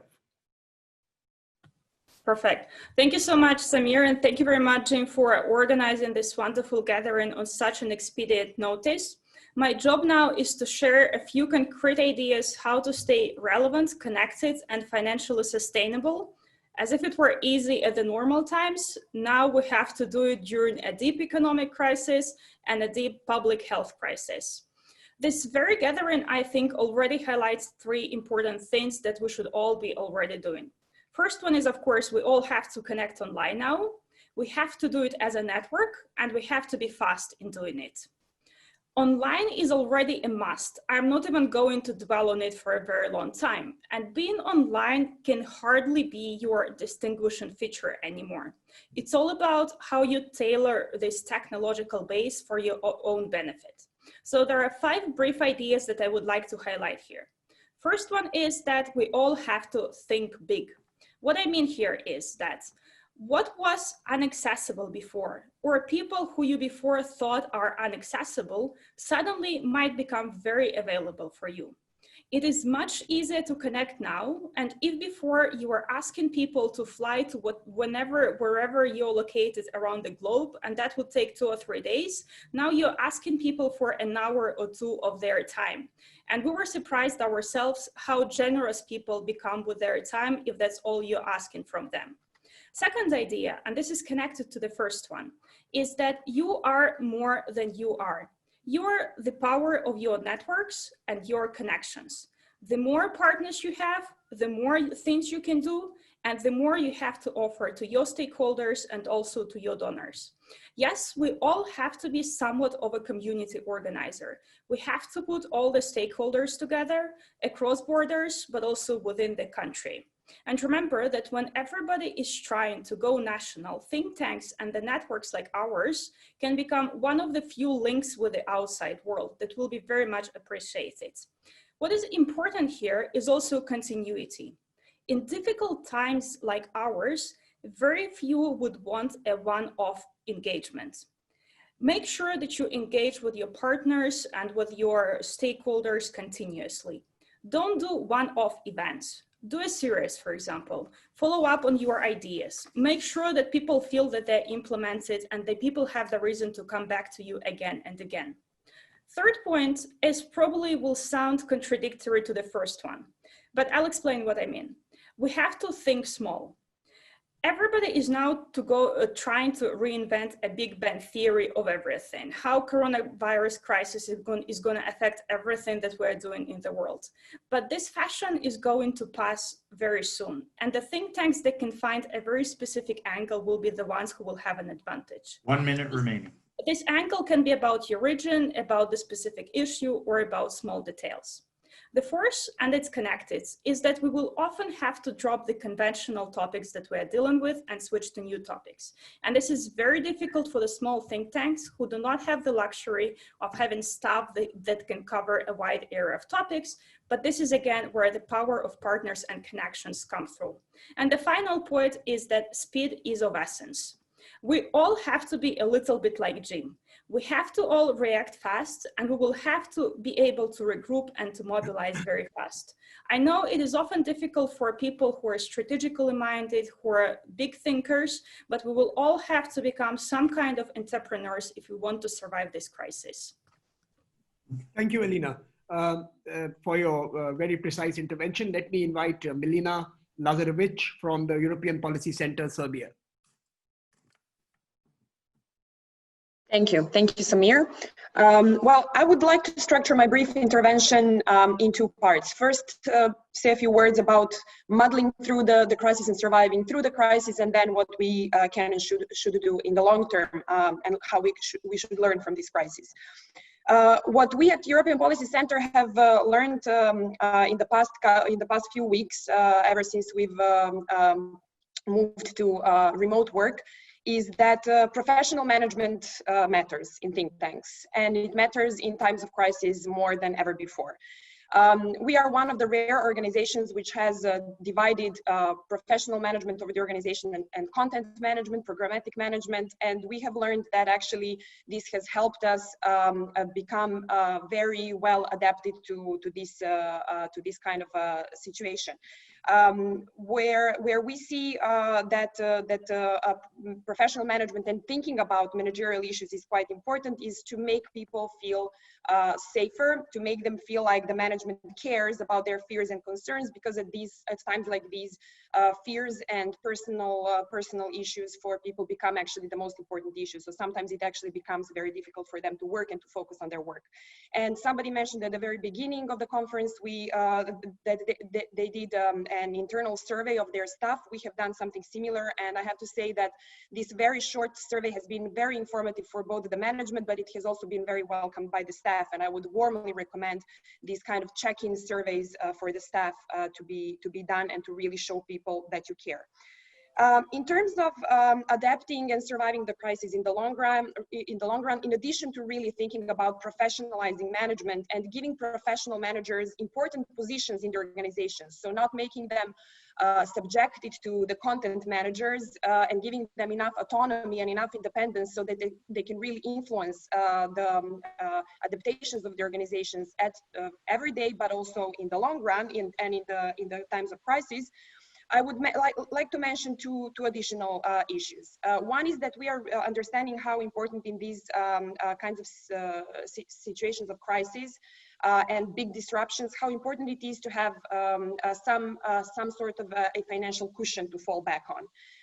We are faced with a reality right now in Serbia that many of the donors who have traditionally supported civil society organizations projects are now reallocating their funding to a direct response to COVID-19 crisis.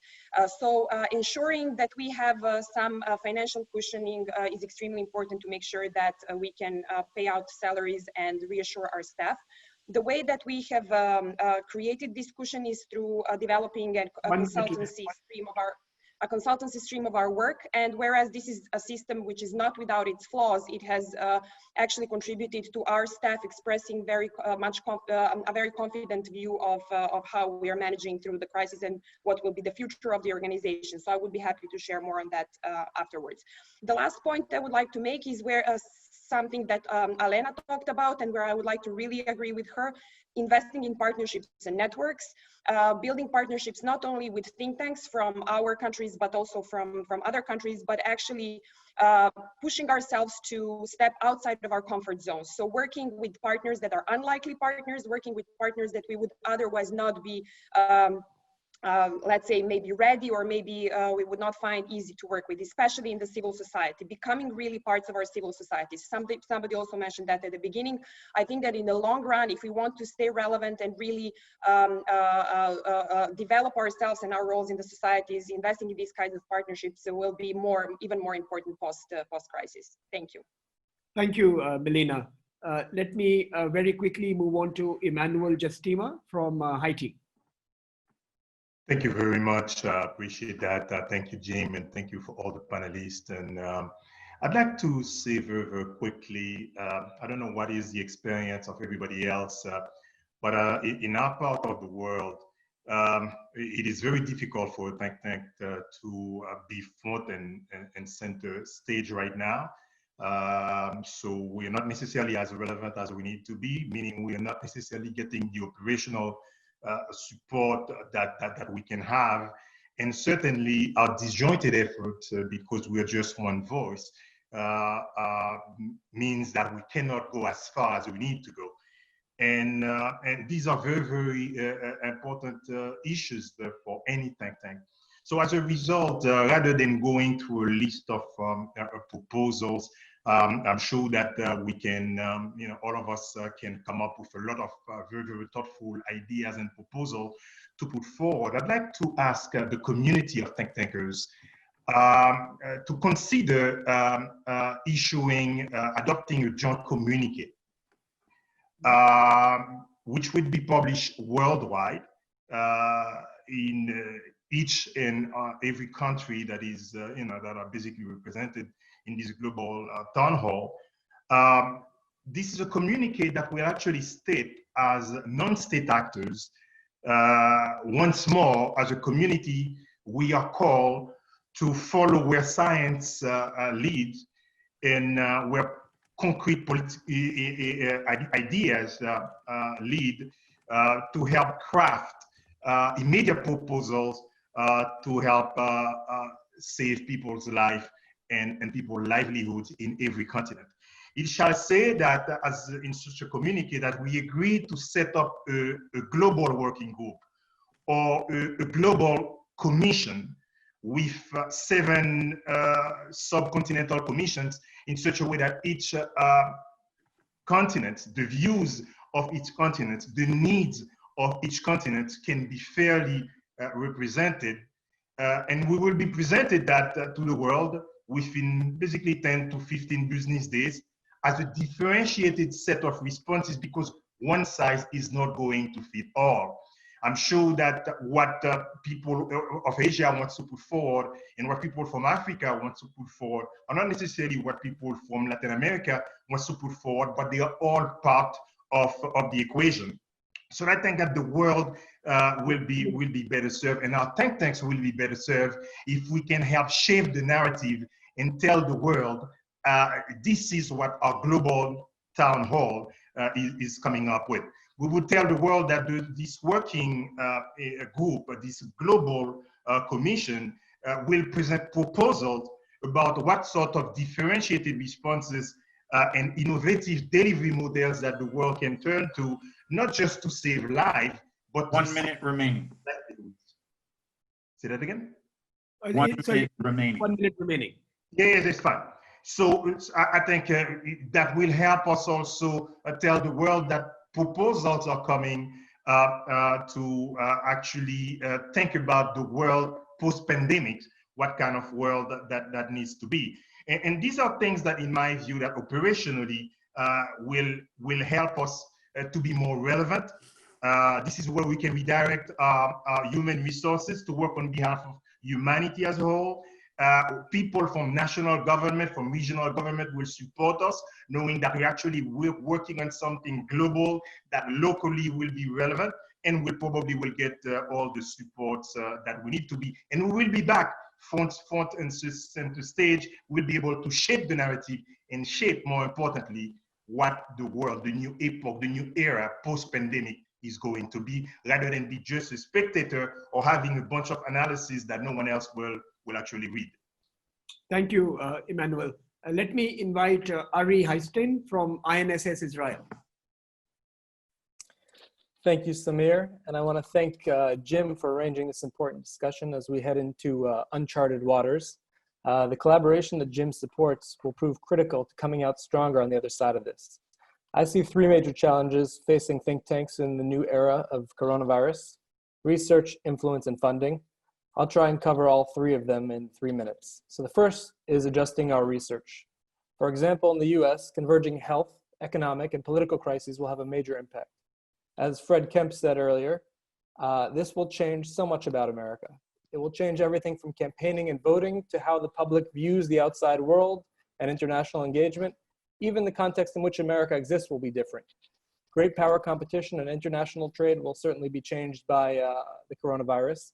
This is just one example, but it highlights the need to make every expertise a double expertise. Unofficially, we don't have a US research program anymore. We have a US in the shadow of coronavirus research program, and the same goes for most other fields of research. In addition, we launched a program to advise the government of Israel in coping with corona. The goal is to provide optimized, balanced, and forward-looking policy. The second is adapting our methods and channels of influence. So much of our institute's influence on decision makers was based on FaceTime. What would usually happen was after our research program developed recommendations on a particular topic, then General Amos Yadlin, our executive director, would meet with the prime minister or the head of the Mossad or the IDF chief of staff and deliver those recommendations, so we could be sure that they made it to the top. This will certainly change as people hold fewer face-to-face meetings. At the present time, I don't really have a solution for this. Maybe we could do more publishing in the media. That could allow our messages to reach decision makers, but I would welcome any comments or suggestions from my esteemed colleagues. At the same time, this does present an opportunity to make progress in our second target consumer, which is to inform the public. The public is at home now. They're something of a captive audience.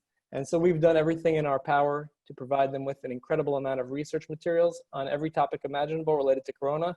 And I can say without a shadow of a doubt that we have more traffic on our website now than we ever had in the past. The third issue is funding, particularly for those organizations who depend on donations to survive. We had the good fortune of having a leadership with the foresight to make a decision to avoid depending too heavily on any one individual, and that provides greater stability during an uncertain time. However, it certainly still poses a challenge in the sense that many of our longtime donors have either told us that they cannot fund us this year, or that they will seek to revisit at a later time, hoping that the crisis will pass relatively soon. At the same time, we understand that it's unlikely that it will be possible to recruit new donors in the current climate. Our attitude is simply to continue relationship building at full speed, or even more intensely than before. And then we believe we will be well positioned when these crises are behind us. That said, I would welcome any comments or input from my colleagues coping with similar challenges. Thank you. Thank you very much, Ari. Let me invite Andreas Kramer from the Ecologic Institute, European Union. Is she here? Because I can't see. Andreas is here, yes. Yeah, and there it's you a are. he. It's a he. Okay, Andreas, sorry. Thank you, and welcome to my study. Thank you for the invitation, and welcome to my study at home here in Berlin. I hope that nothing behind me reveals my affiliation with CG, with the Oceano Azul Foundation, or as you mentioned, Ecologic Institute. I've written some input, which is available on the website of the Think Tank and Civil Society program, Jim's webpage. So I don't need to say all of that because you can read it and focus a little bit more on the survival strategies. And here I speak more from the experience of Ecologic Institute than of the others. And the first one is that in order to survive, you need to be prepared. And in this case, that was easy because this pandemic shouldn't have surprised anybody. We had the SARS pandemic in 2002, 2003. Since then, we had the bird flu, we had MERS, we had the swine flu elsewhere, we had the Zika virus, we had so many of those starting pandemics, and each one of them was a warning. At Ecologic Institute, we developed the technology to work basically from home with the dispersed staff, provided the training that is necessary and prepared the culture for that. What we didn't anticipate, but what we are facing now is the fact that staff are confused, just like everybody else. We all have to adapt to completely new circumstances, working from home in the presence of children who are not usually at home when we work from home. All of those things, they cause disruption, they cause confusion. So staff is looking for reassurance, for orientation on what to focus on and how to change the focus in response to the circumstances.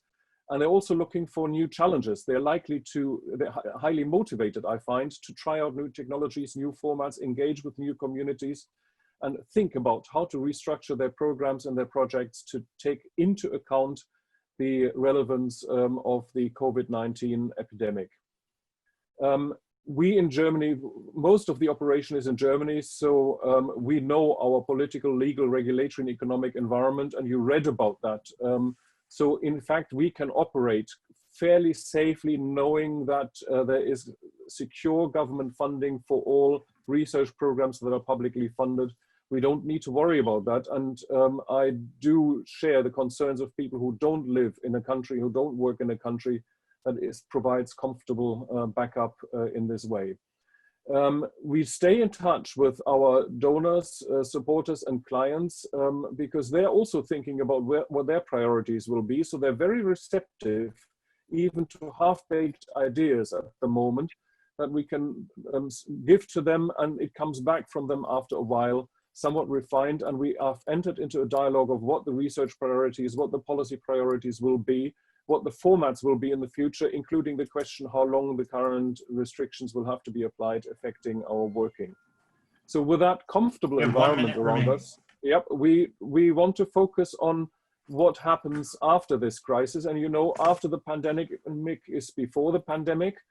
And I think there's one thing, one of the questions was, is this a dry run for the climate change? Yes, we have learned that governments can act if they want to. So in future, they have no excuse anymore if they fail to act on climate change, on the extinction of species, on the loss of genetic diversity, on the crisis of the ocean, the forest, or the rivers. Whatever it is, there is no excuse for inaction anymore. So there must be a reception for more radical ideas in order to restructure our economy in the way that protects the environment. And this is very important as we think about how to come out of this pandemic. When people talk about restarting the economy has not stopped. It has slowed down a little bit, and there are some sectors of the economy that are actually growing faster, and others are shrinking a little bit. This is a unique opportunity in order to accelerate the necessary ecological transition, the restructuring, the modernization of our economy, of our energy systems, of our transport systems, of our food systems. This is an opportunity that we can use, provided we put out the messages of how to restructure before the stimulation of the economy starts. Because if you just stimulate what it was there before, we're going to end up in the same mess again. So this is the opportunity to restructure. Thank you. Thank you very much, Andreas. May I now invite Wang Yao, Center for China and Globalization. Thank you, Samir, and also really great to participate in this great global think tank event. And I want to congratulate Jim and all the thinking colleagues for hosting this. And I think that right now we are really experiencing unprecedented time, you know, for China and for our friends in Europe and in America and the rest of the world. So this is really unprecedented. And I think the world is really going through enormous challenges that we're facing in a lifetime, probably for this century. So the world will be really greatly changed. I think after that, we really felt, you know, how we think, you know, in the think tank community, for example, what are really the threat of humankind? We are facing a third world war. We are facing attack from Mars on the global villagers. So we really need global solidarity and united solidarity. So for think tank, at this critical time, how we can really survive and how we can really work together is really out of the most important for our think tankers. And we found that in China, for example, there's so many things that think tank can do, and we're getting really busy now. You know, over 80% of our staff, almost 70 people, are already on the job on a daily basis. China is getting relatively under control of this pandemic, coronavirus.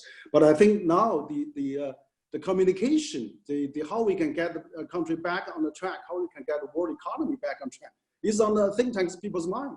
For example, we have actually organized in the last months. We have organized 4 webinars already. We have one on how we can strengthen international collaboration We have another one on the how we can really learn adapted lessons, and also where we can learn from where went wrong, and how we can really intensify the production and also the resources that we can put together to survive this crisis. And another one, actually, we also invited the AmCham chair, European Chamber chair, and British and Australia and many other business community in China. Internationally, we can talk about how we can face this together, being Alibaba or other companies, Microsoft or whatever. So it's really important that we work together together as one really united forces together. So this is really important, and we are also conducting another seminar webinar. 1 minute remaining. Canadian hospital on that, and really did a lot of exchanges. So it's great that I think we can strengthen the international collaboration exchanges. And also we have released quite a few reports on the lessons China learned, and also how made the recommendation to relevant government officials, but also proposed to some international community, like we should strengthen the G20, we should really strengthen WHO and the WTO, for example. We should get rid of trade barriers. We should really mobilize all the resources and donate and help and jointly survive on this together. But I think for the think tank community, we really should work together, and perhaps to have some kind of think tank virtual summit should be held regularly, and with now all the geopolitical things going on, we should really beyond that, look beyond that. We should really think tanks should really look forward, look for the global solutions. I think this is really important. That's why I think this conference tonight is really so important and so relevant and so helpful. And I want to thank you for all of that. Thank you. And the final speaker this evening in India is Winnie Stackelberg from the Center for American Progress. Great. Thank you so much. Great to be here. There have been so many amazing comments. Winnie, there's a problem with the sound. You have to come closer to the audio. So yeah, the mic. I think my audio is okay. Great. So many amazing comments made. Thank you, Ari and Elena and Paulo on this panel, and Paulo before. I just wanted to mention 4 things. As the last speaker, so many of the points that I wanted to make have been covered. So I want to be brief. Survival strategies. 1, take care of staff. 2, provide information and resources to your audience. 3, ensure that you have relationships with policymakers.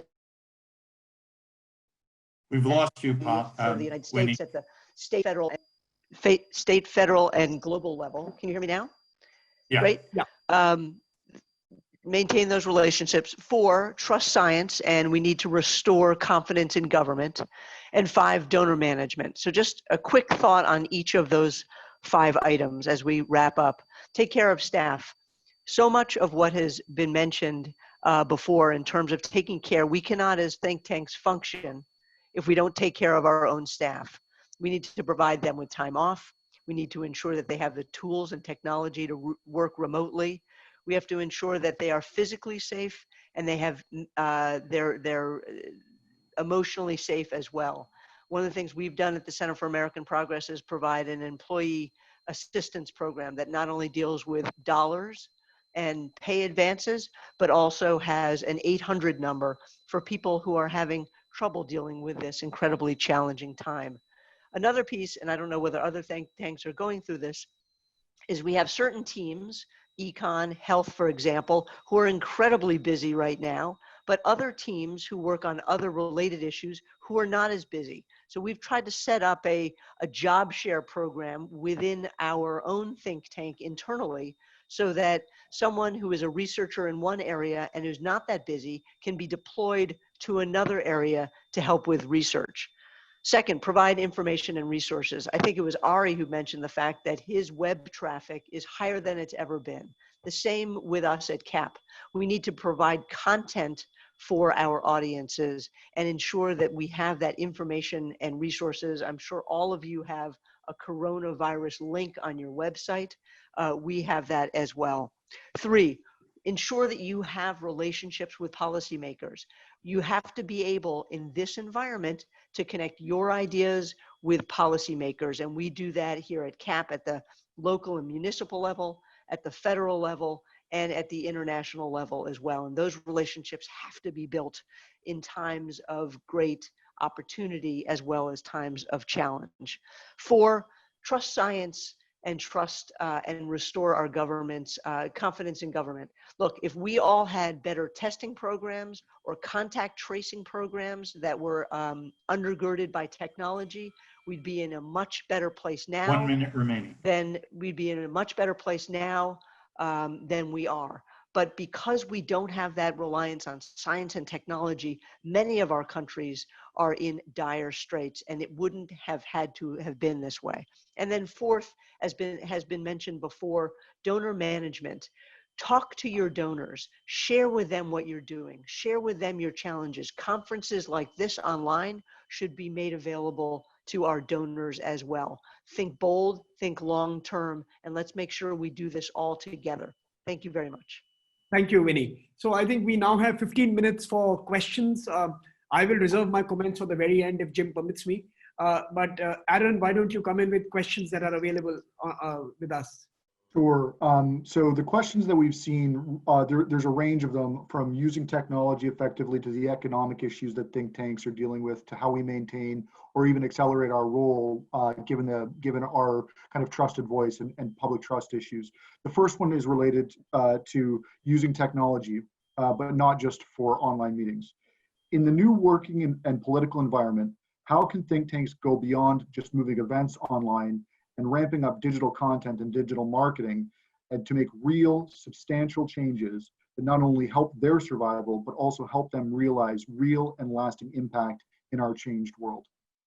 I think Melina, Elena, and Ari had touched on this issue. So maybe you guys want to come in and try and respond to this? Short, fast responses. Melina, you want to start? I can start quickly. For regarding technology, definitely going online is obvious thing, but it's also important to remember that, for example, besides the general conferencing tools that we are now, there are already new technologies that are developed, for example, that would require people to break out into the one-on-one chats in parallel over the video, to have multiple meeting rooms at the same time. So it's also very important to keep track with the technological development and make sure that you're updating your services at the same time. For how to use technology, it's very important that now, because we're talking a lot that we need to provide reliable information to our readers, to our stakeholders, but it's also a lot about the format in which you provide this information, because everybody now is in a way inundated with information. So technology comes very handy in making sure that you can do videos, infographics, interactive maps and other formats. And you can use technology also to cross-publish it on various social media platforms at the same time. And that all serves you a lot of labor force and also multiplies your message tremendously. Melina, you want to comment? Melina? I will just briefly add one issue related to a challenge that we have come across, and that is actually inundating our staff with different technological solutions, and at some points, not knowing anymore which medium you're receiving information through. So streamlining, really, at this point, it is very difficult to make sure that you streamline your communication channels. But I think that in the future, it will be very important to really streamline those communication channels and ensure that people do not feel overwhelmed by the sheer amount of media the media through which they communicate. I would just like to add one more thing, which is related to the increased use of technology. People actually, and our small survey which we did with our staff has shown that people actually really enjoy working remotely, even with all the challenges at home and taking care of their children.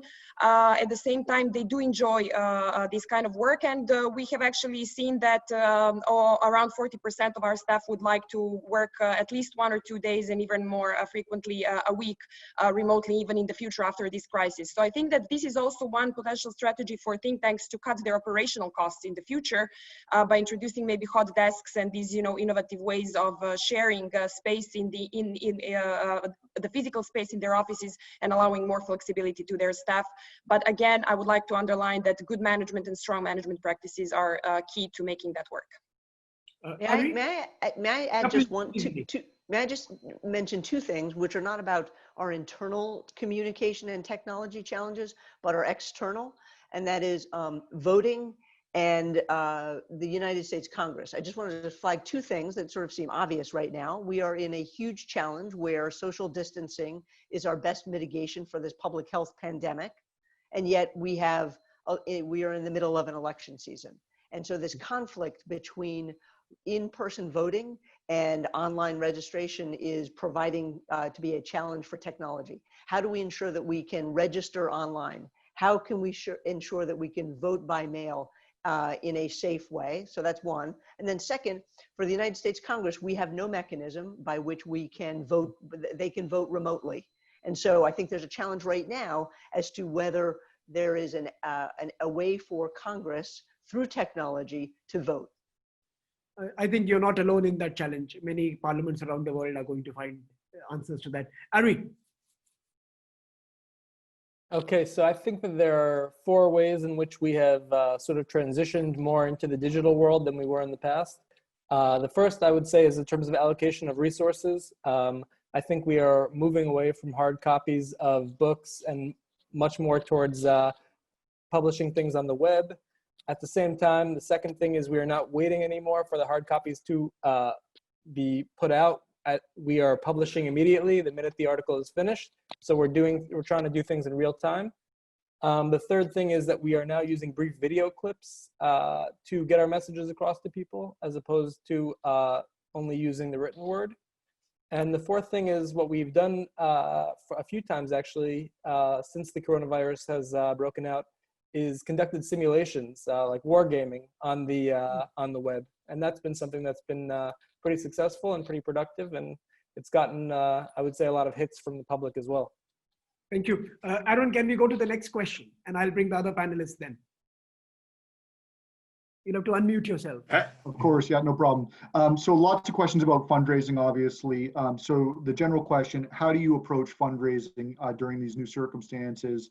And what have you learned? And the way that they've approached it, how to tackle the 2 most obvious obstacles. One, supply side, a reduction in our product offerings. We don't do events, we don't do roundtables, we don't do any convenings or meetings. And demand side, foundations and other philanthropists are focusing on more short-term, urgent humanitarian projects that help their local communities. Companies are at risk of cutting their budgets because of the financial crisis. How are you responding, or what advice do you have to think tanks that are responding to this crisis on the financial side? So actually, let me bring in Winnie, Wong, Andreas, and Emmanuel to respond to this. So why don't we start with Wong Hu Yao? Okay, great. Thank you. Yeah. I think this actually, during this particularly turbulent time, it's actually, we felt there's more need now on business community and on our traditional donors. Actually, there's a need on that. For example, also the government need more research project, particularly on those new crises and how the new solutions.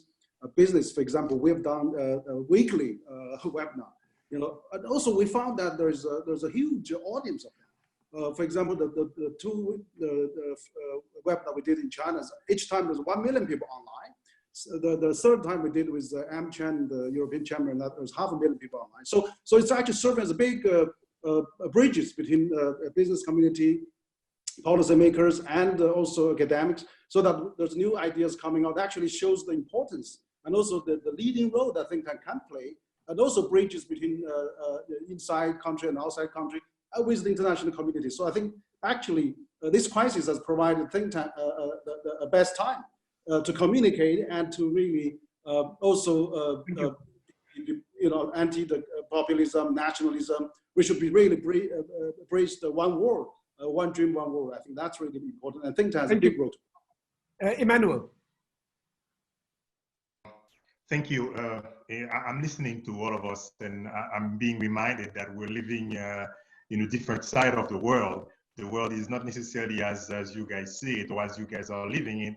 For a lot of people in other parts of the world, for instance, technology, they don't have power, let alone they have the money to pay for the minutes to get on the internet. So the digital divide is very, very real. Talking also about money, fundraising, I'm just reminded that at least 14 countries that I know of from Latin America. I've already been asking the IMF for help to get enough funds to deal with what we call a first wave of this pandemic, let alone a second wave or a third wave that might come, or that it might even come back to the West. So there's very, very real challenge as far as fundraising is concerned, and this is where the money is going to be focused, unless as a community we show that we can help shape the narrative, we can help shape the agenda worldwide, and that we can actually bring to bear all of our expertise. We're not going to be able to raise the funds that we need to raise anyway.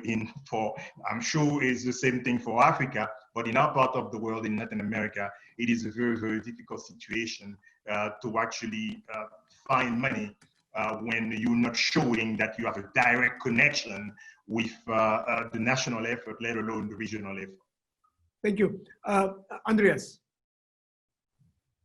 Yes, I know thank you have told us it's easier for you because you have government funding, but I'm sure we still need to. Don't get me wrong. We have all our funding has to come in competitive settings. So we have to develop the best ideas in order to take the money away from other think tanks that are competing with us. It's a tough world for us as well. But as far as new formats are concerned, moving everything online into video conferences is actually quite easy. In many ways, it is more productive than we worked before. We save the travel, but we are cutting the social time that we had in the margins of the conferences. So we're missing something that has to be compensated. On fundraising, this is interesting because many of the speakers have said we need to speak to our donors. Yes, that's right. But what about how we do engage them? All the donors that we work with, our supporters, they are committed to environmental causes. They are concerned that their priority, which is the environment, is going to fall down in the list of priorities. And so they are looking for narratives, how to reframe the concerns that they care about in the new world after the pandemic. The same about, we have a crisis in government, not necessarily in Germany as much as elsewhere, but we also question why did it happen that we didn't prepare for the pandemic, even though they had a wargaming exercise a few years ago in the German parliament, where this was exactly played out and nobody learned the lessons and applied them. So we're talking to them about how we can organize contestation and health policy and how we as a think tank can contribute to more contestation, more questioning of the assumptions and making them a little bit more alert of the risks that they have. So we find that our donors and policymakers are actually acutely listening. They're interested. They share our interest in understanding the new framework, the new narratives, the new policy dynamics, and the new opportunities that will come up. We don't know them yet. We're developing, but we're developing them together with the donors, and we expect to harvest what we sow today. We expect to harvest that next year. Thank you. Thank you. And the final intervention for this panel by Vinny on how do we get funding for our initiatives today. One of the huge challenges, someone mentioned it on the earlier panel, it was a challenge before this pandemic, it will be a challenge during the pandemic, and it will continue to be a challenge going forward. I agree with a number of the comments that my panelists have made. I guess the one thing that I would urge us all to figure out, and we are each going to do it in different ways, is how we explain, how we illustrate, how we articulate our impact, the unique role that we as think tanks play. You know, we talk about our research ideas, we talk about influencing policy, we talk about engaging audiences. I think what we all now need to do in much more concrete ways is explain the impact, the results that we are able to achieve, how this idea that we had connects to that policymaker and changes things for the better, how a technology for our online events has broader impact. The fact that you have 1 million viewers for an online event is just incredible. And so to me, what I take from this conversation and what we need to do going forward is being much better, much more clear, much more articulate about what our impact is, what role we play, not just now during the crisis, but going forward. Thank you, Vinny. Let me close this panel and hand it over to Jim with just 3 thoughts, I think, which stand out and which are cross-cutting. Number one, I think digital products and differentiation of digital products and dissemination of digital products is going to be one of the key drivers of how think tanks progress in this digitalized world. Going online is not good enough. Creating products that have impact are equally important. Reaching out to influencers and communities is going to be something that we need to pay attention to. Second, I think this new partnership with donors to define this new shape of the world is equally important. Many of you, Winnie and Andrea, spoke about co-developing a whole product line, a business model, a think tanking model. It's something that many of us will have to, think about alongside the big community mobilizations that our colleague from China was speaking about. And finally, I think, Emmanuel, you raised a very important point that we need to be able to tell our donors and our funders that we have a say in the future that will emerge. Unless we can play a role in shaping the future, we have less credibility with our funders. I really like Alina's point. Let's not try and save the whole world all at once. Let's pick small segments of specific action and do that well. And if all of us can do enough of that, we can perhaps find a solution that is robust and durable. Jim, 8:30, my time, 8:30, it's over to you. Okay. So we now, the final segment will be, I've asked Aaron Cho from CG and Bridget Wagner from Heritage to just draw on the entire discussion and what are the one or two big ideas. If they can squeeze it in with the time allotted, they can squeeze in 3, but can you share with us what you see as the 1 or 2 or 3 big ideas coming out of this? Aaron.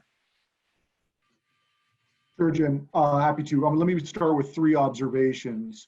Number 3, people have started to call this the beast, and they've called it the beast in the context of what it does to your body and public health, but it's the beast in terms of every facet of our lives. There is nothing that will go untouched, and there is no one that will go untouched from this. Number 2, think tanks are not necessarily particularly well known for collaboration and not particularly well known for transdisciplinary focus. We're going to need to change that. Number 1, human ingenuity. Human ingenuity is always at its highest during times of crisis, and we need to take advantage of that. So I've heard a number of good recommendations, so joint communique, joint webinars, international working groups. And let's pause there for a moment.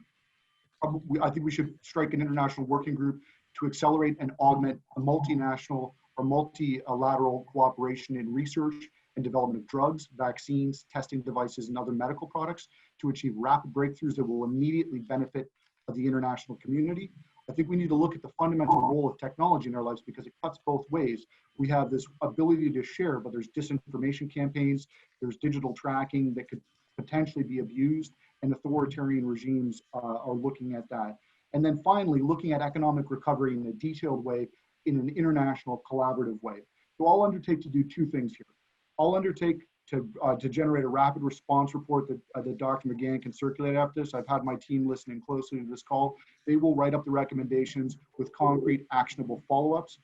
I think also too, we're in a gifted position. We're gifted in society. We're gifted in the way that we get to lead organizations. And so we need to support each other and we need to support our communities. And so I will also undertake this. We learned a whole lot about hosting an international virtual meeting today. My team on the IT side is happy to answer any questions or provide any advice to our colleagues in the global think tank community as we go forward. We need to be kind to each other and we need to support each other. Bridget. Great, thanks, Jim. 2 big clusters, 2 big buckets that I drew some of the comments into and some of the discussions that we've had separately. Resiliency, I think, was a theme that kind of echoed throughout. Resiliency within our organizations, resiliency we've seen in the business community. Many of them have stepped up, reorganized, completely remade their models. We're seeing flexible work arrangements. I think this is going to really dramatically affect our discussions on the future of work. And I think what we've seen also is as businesses have had to remake themselves, the whole idea of our benefit structures, I think we need to be looking at making our benefits portable so that as people are shifting jobs and losing jobs, those benefits stay with them. In governments, we've also seen the need to be resilient, the importance of data and transparency in making these decisions and communicating to the public in order to build that trust that we have seen over and over in these polls is at record low levels. I think we're going to be looking at the government debt, the public debt as I think our Urban Institute colleague mentioned, and we're going to be needing to look at those rainy day funds and how states and governments are situated to be most resilient. I think what some of the research is showing is those countries that are most economically free have the most resilient healthcare systems. So I think as we're moving to build back livelihoods, and as we're looking at how do we restart some of these economies, reports like the World Bank Doing Business report, the indexes of economic freedom and economic freedom of the world, I think are to be increasingly important as countries look at what are those reforms that countries that are at the topmost levels in those reports, what kinds of reforms have they put in place to streamline licensing, streamline registrations, get businesses reforming, updating themselves and getting them hiring people again. So I think there are lots of reports that we should all be leaning into across the network. In terms of our organizational resilience, I think networks like this are really important. Trends, I think, is another area that I kind of threw a number of these items into buckets. There was a great question or a great point that was made on the chat line. What this has shown is that we really have a dearth of healthcare related think tanks. We don't have the capacity to understand this big data, translate the public health announcements to policymakers and to the public. So I think we need to look at how can we expand in some of these think tank areas that healthcare capacity to provide the check and balance on some of these decisions. One other big area of concern, I know it was mentioned in the chats, mentioned a couple of times, is government's use of technology, which we have seen has been important in mitigating some of the spread here. We're giving up some civil liberties here. We have governments in the United States that are acquiring access to our cell phone data and tracking our movements.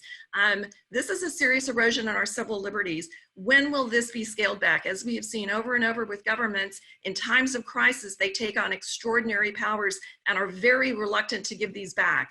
What sort of rule of law, task forces, what kind of examination, what sort of transparency are we providing to those decisions, and when can we see them scaled back? So I think in terms of rebuilding that trust with multilateral institutions and individual governments, I think that scaling back that erosion of civil liberties is going to be really important. And then finally, the use of technology, I think we've seen in the areas of education, telehealth.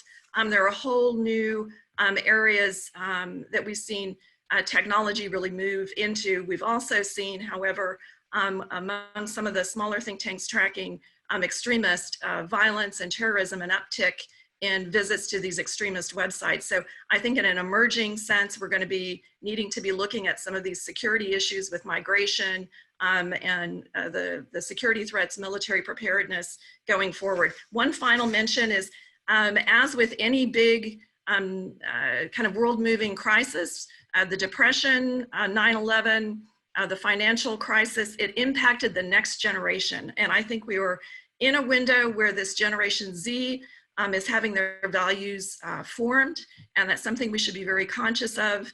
How we handle this crisis and how we shape the conversation around this next generation will determine if they are more risk averse or they are more resilient. So I think as we build in the conversations about preparedness and resiliency, we should be messaging so as to create a culture of resilience for this next generation. Thanks. Okay. So just a few observations. I'm then going to turn it over to John to make some closing comments, and then I'll make some final comments. I want to, it's been extraordinary, and the collaboration and communication that has taken place in this meeting has been incredibly gratifying and I hope beneficial to everyone. I want to point out that two institutions, along with those who have already stepped forward to help make this forum possible, FGV, the Getúlio Vargas Foundation in Brazil, is considering and looking at ways that it can help strengthen and support think tanks in Latin America.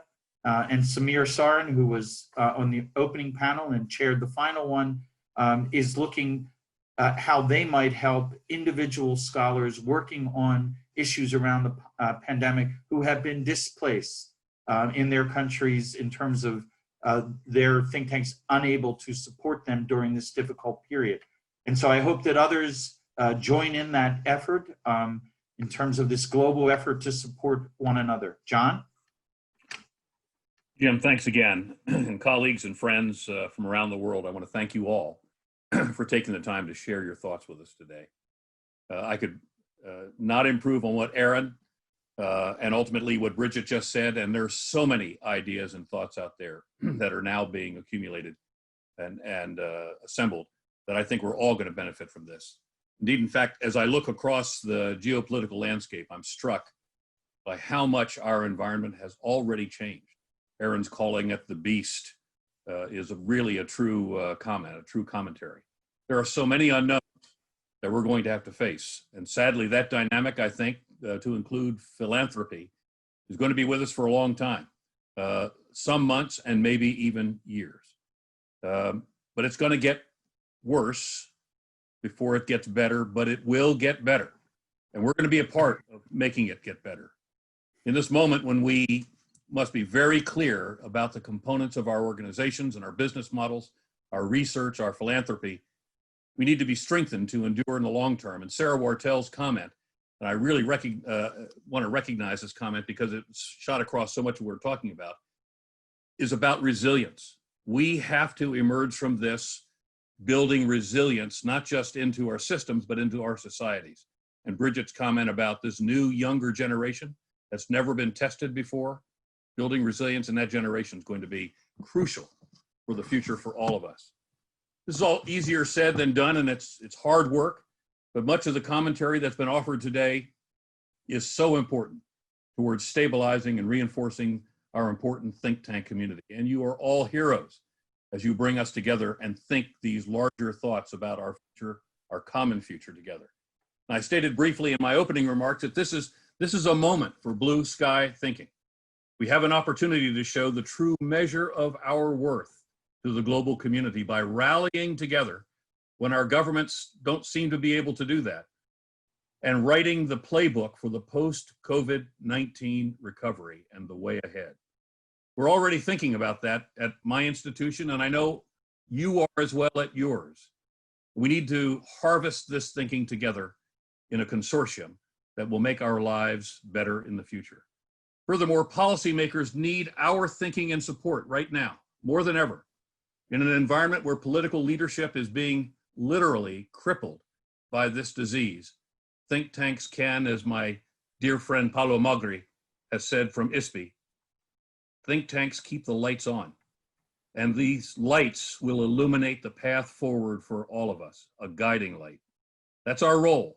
Think tanks have never been more important. And as with so many things, we are stronger together. And I learned so much from you all today. So again, I want to thank Jim for his leadership. This was a remarkable undertaking that you have brought us all together. And it's just, I hope, the beginning of multiple opportunities. And I wish we'll continue to engage in these coming days. But I wish you all the best. Please stay safe. Please stay well. We need you all so badly now. Thank you, Jim, and thank you to all of you for joining us today. Thank you, John.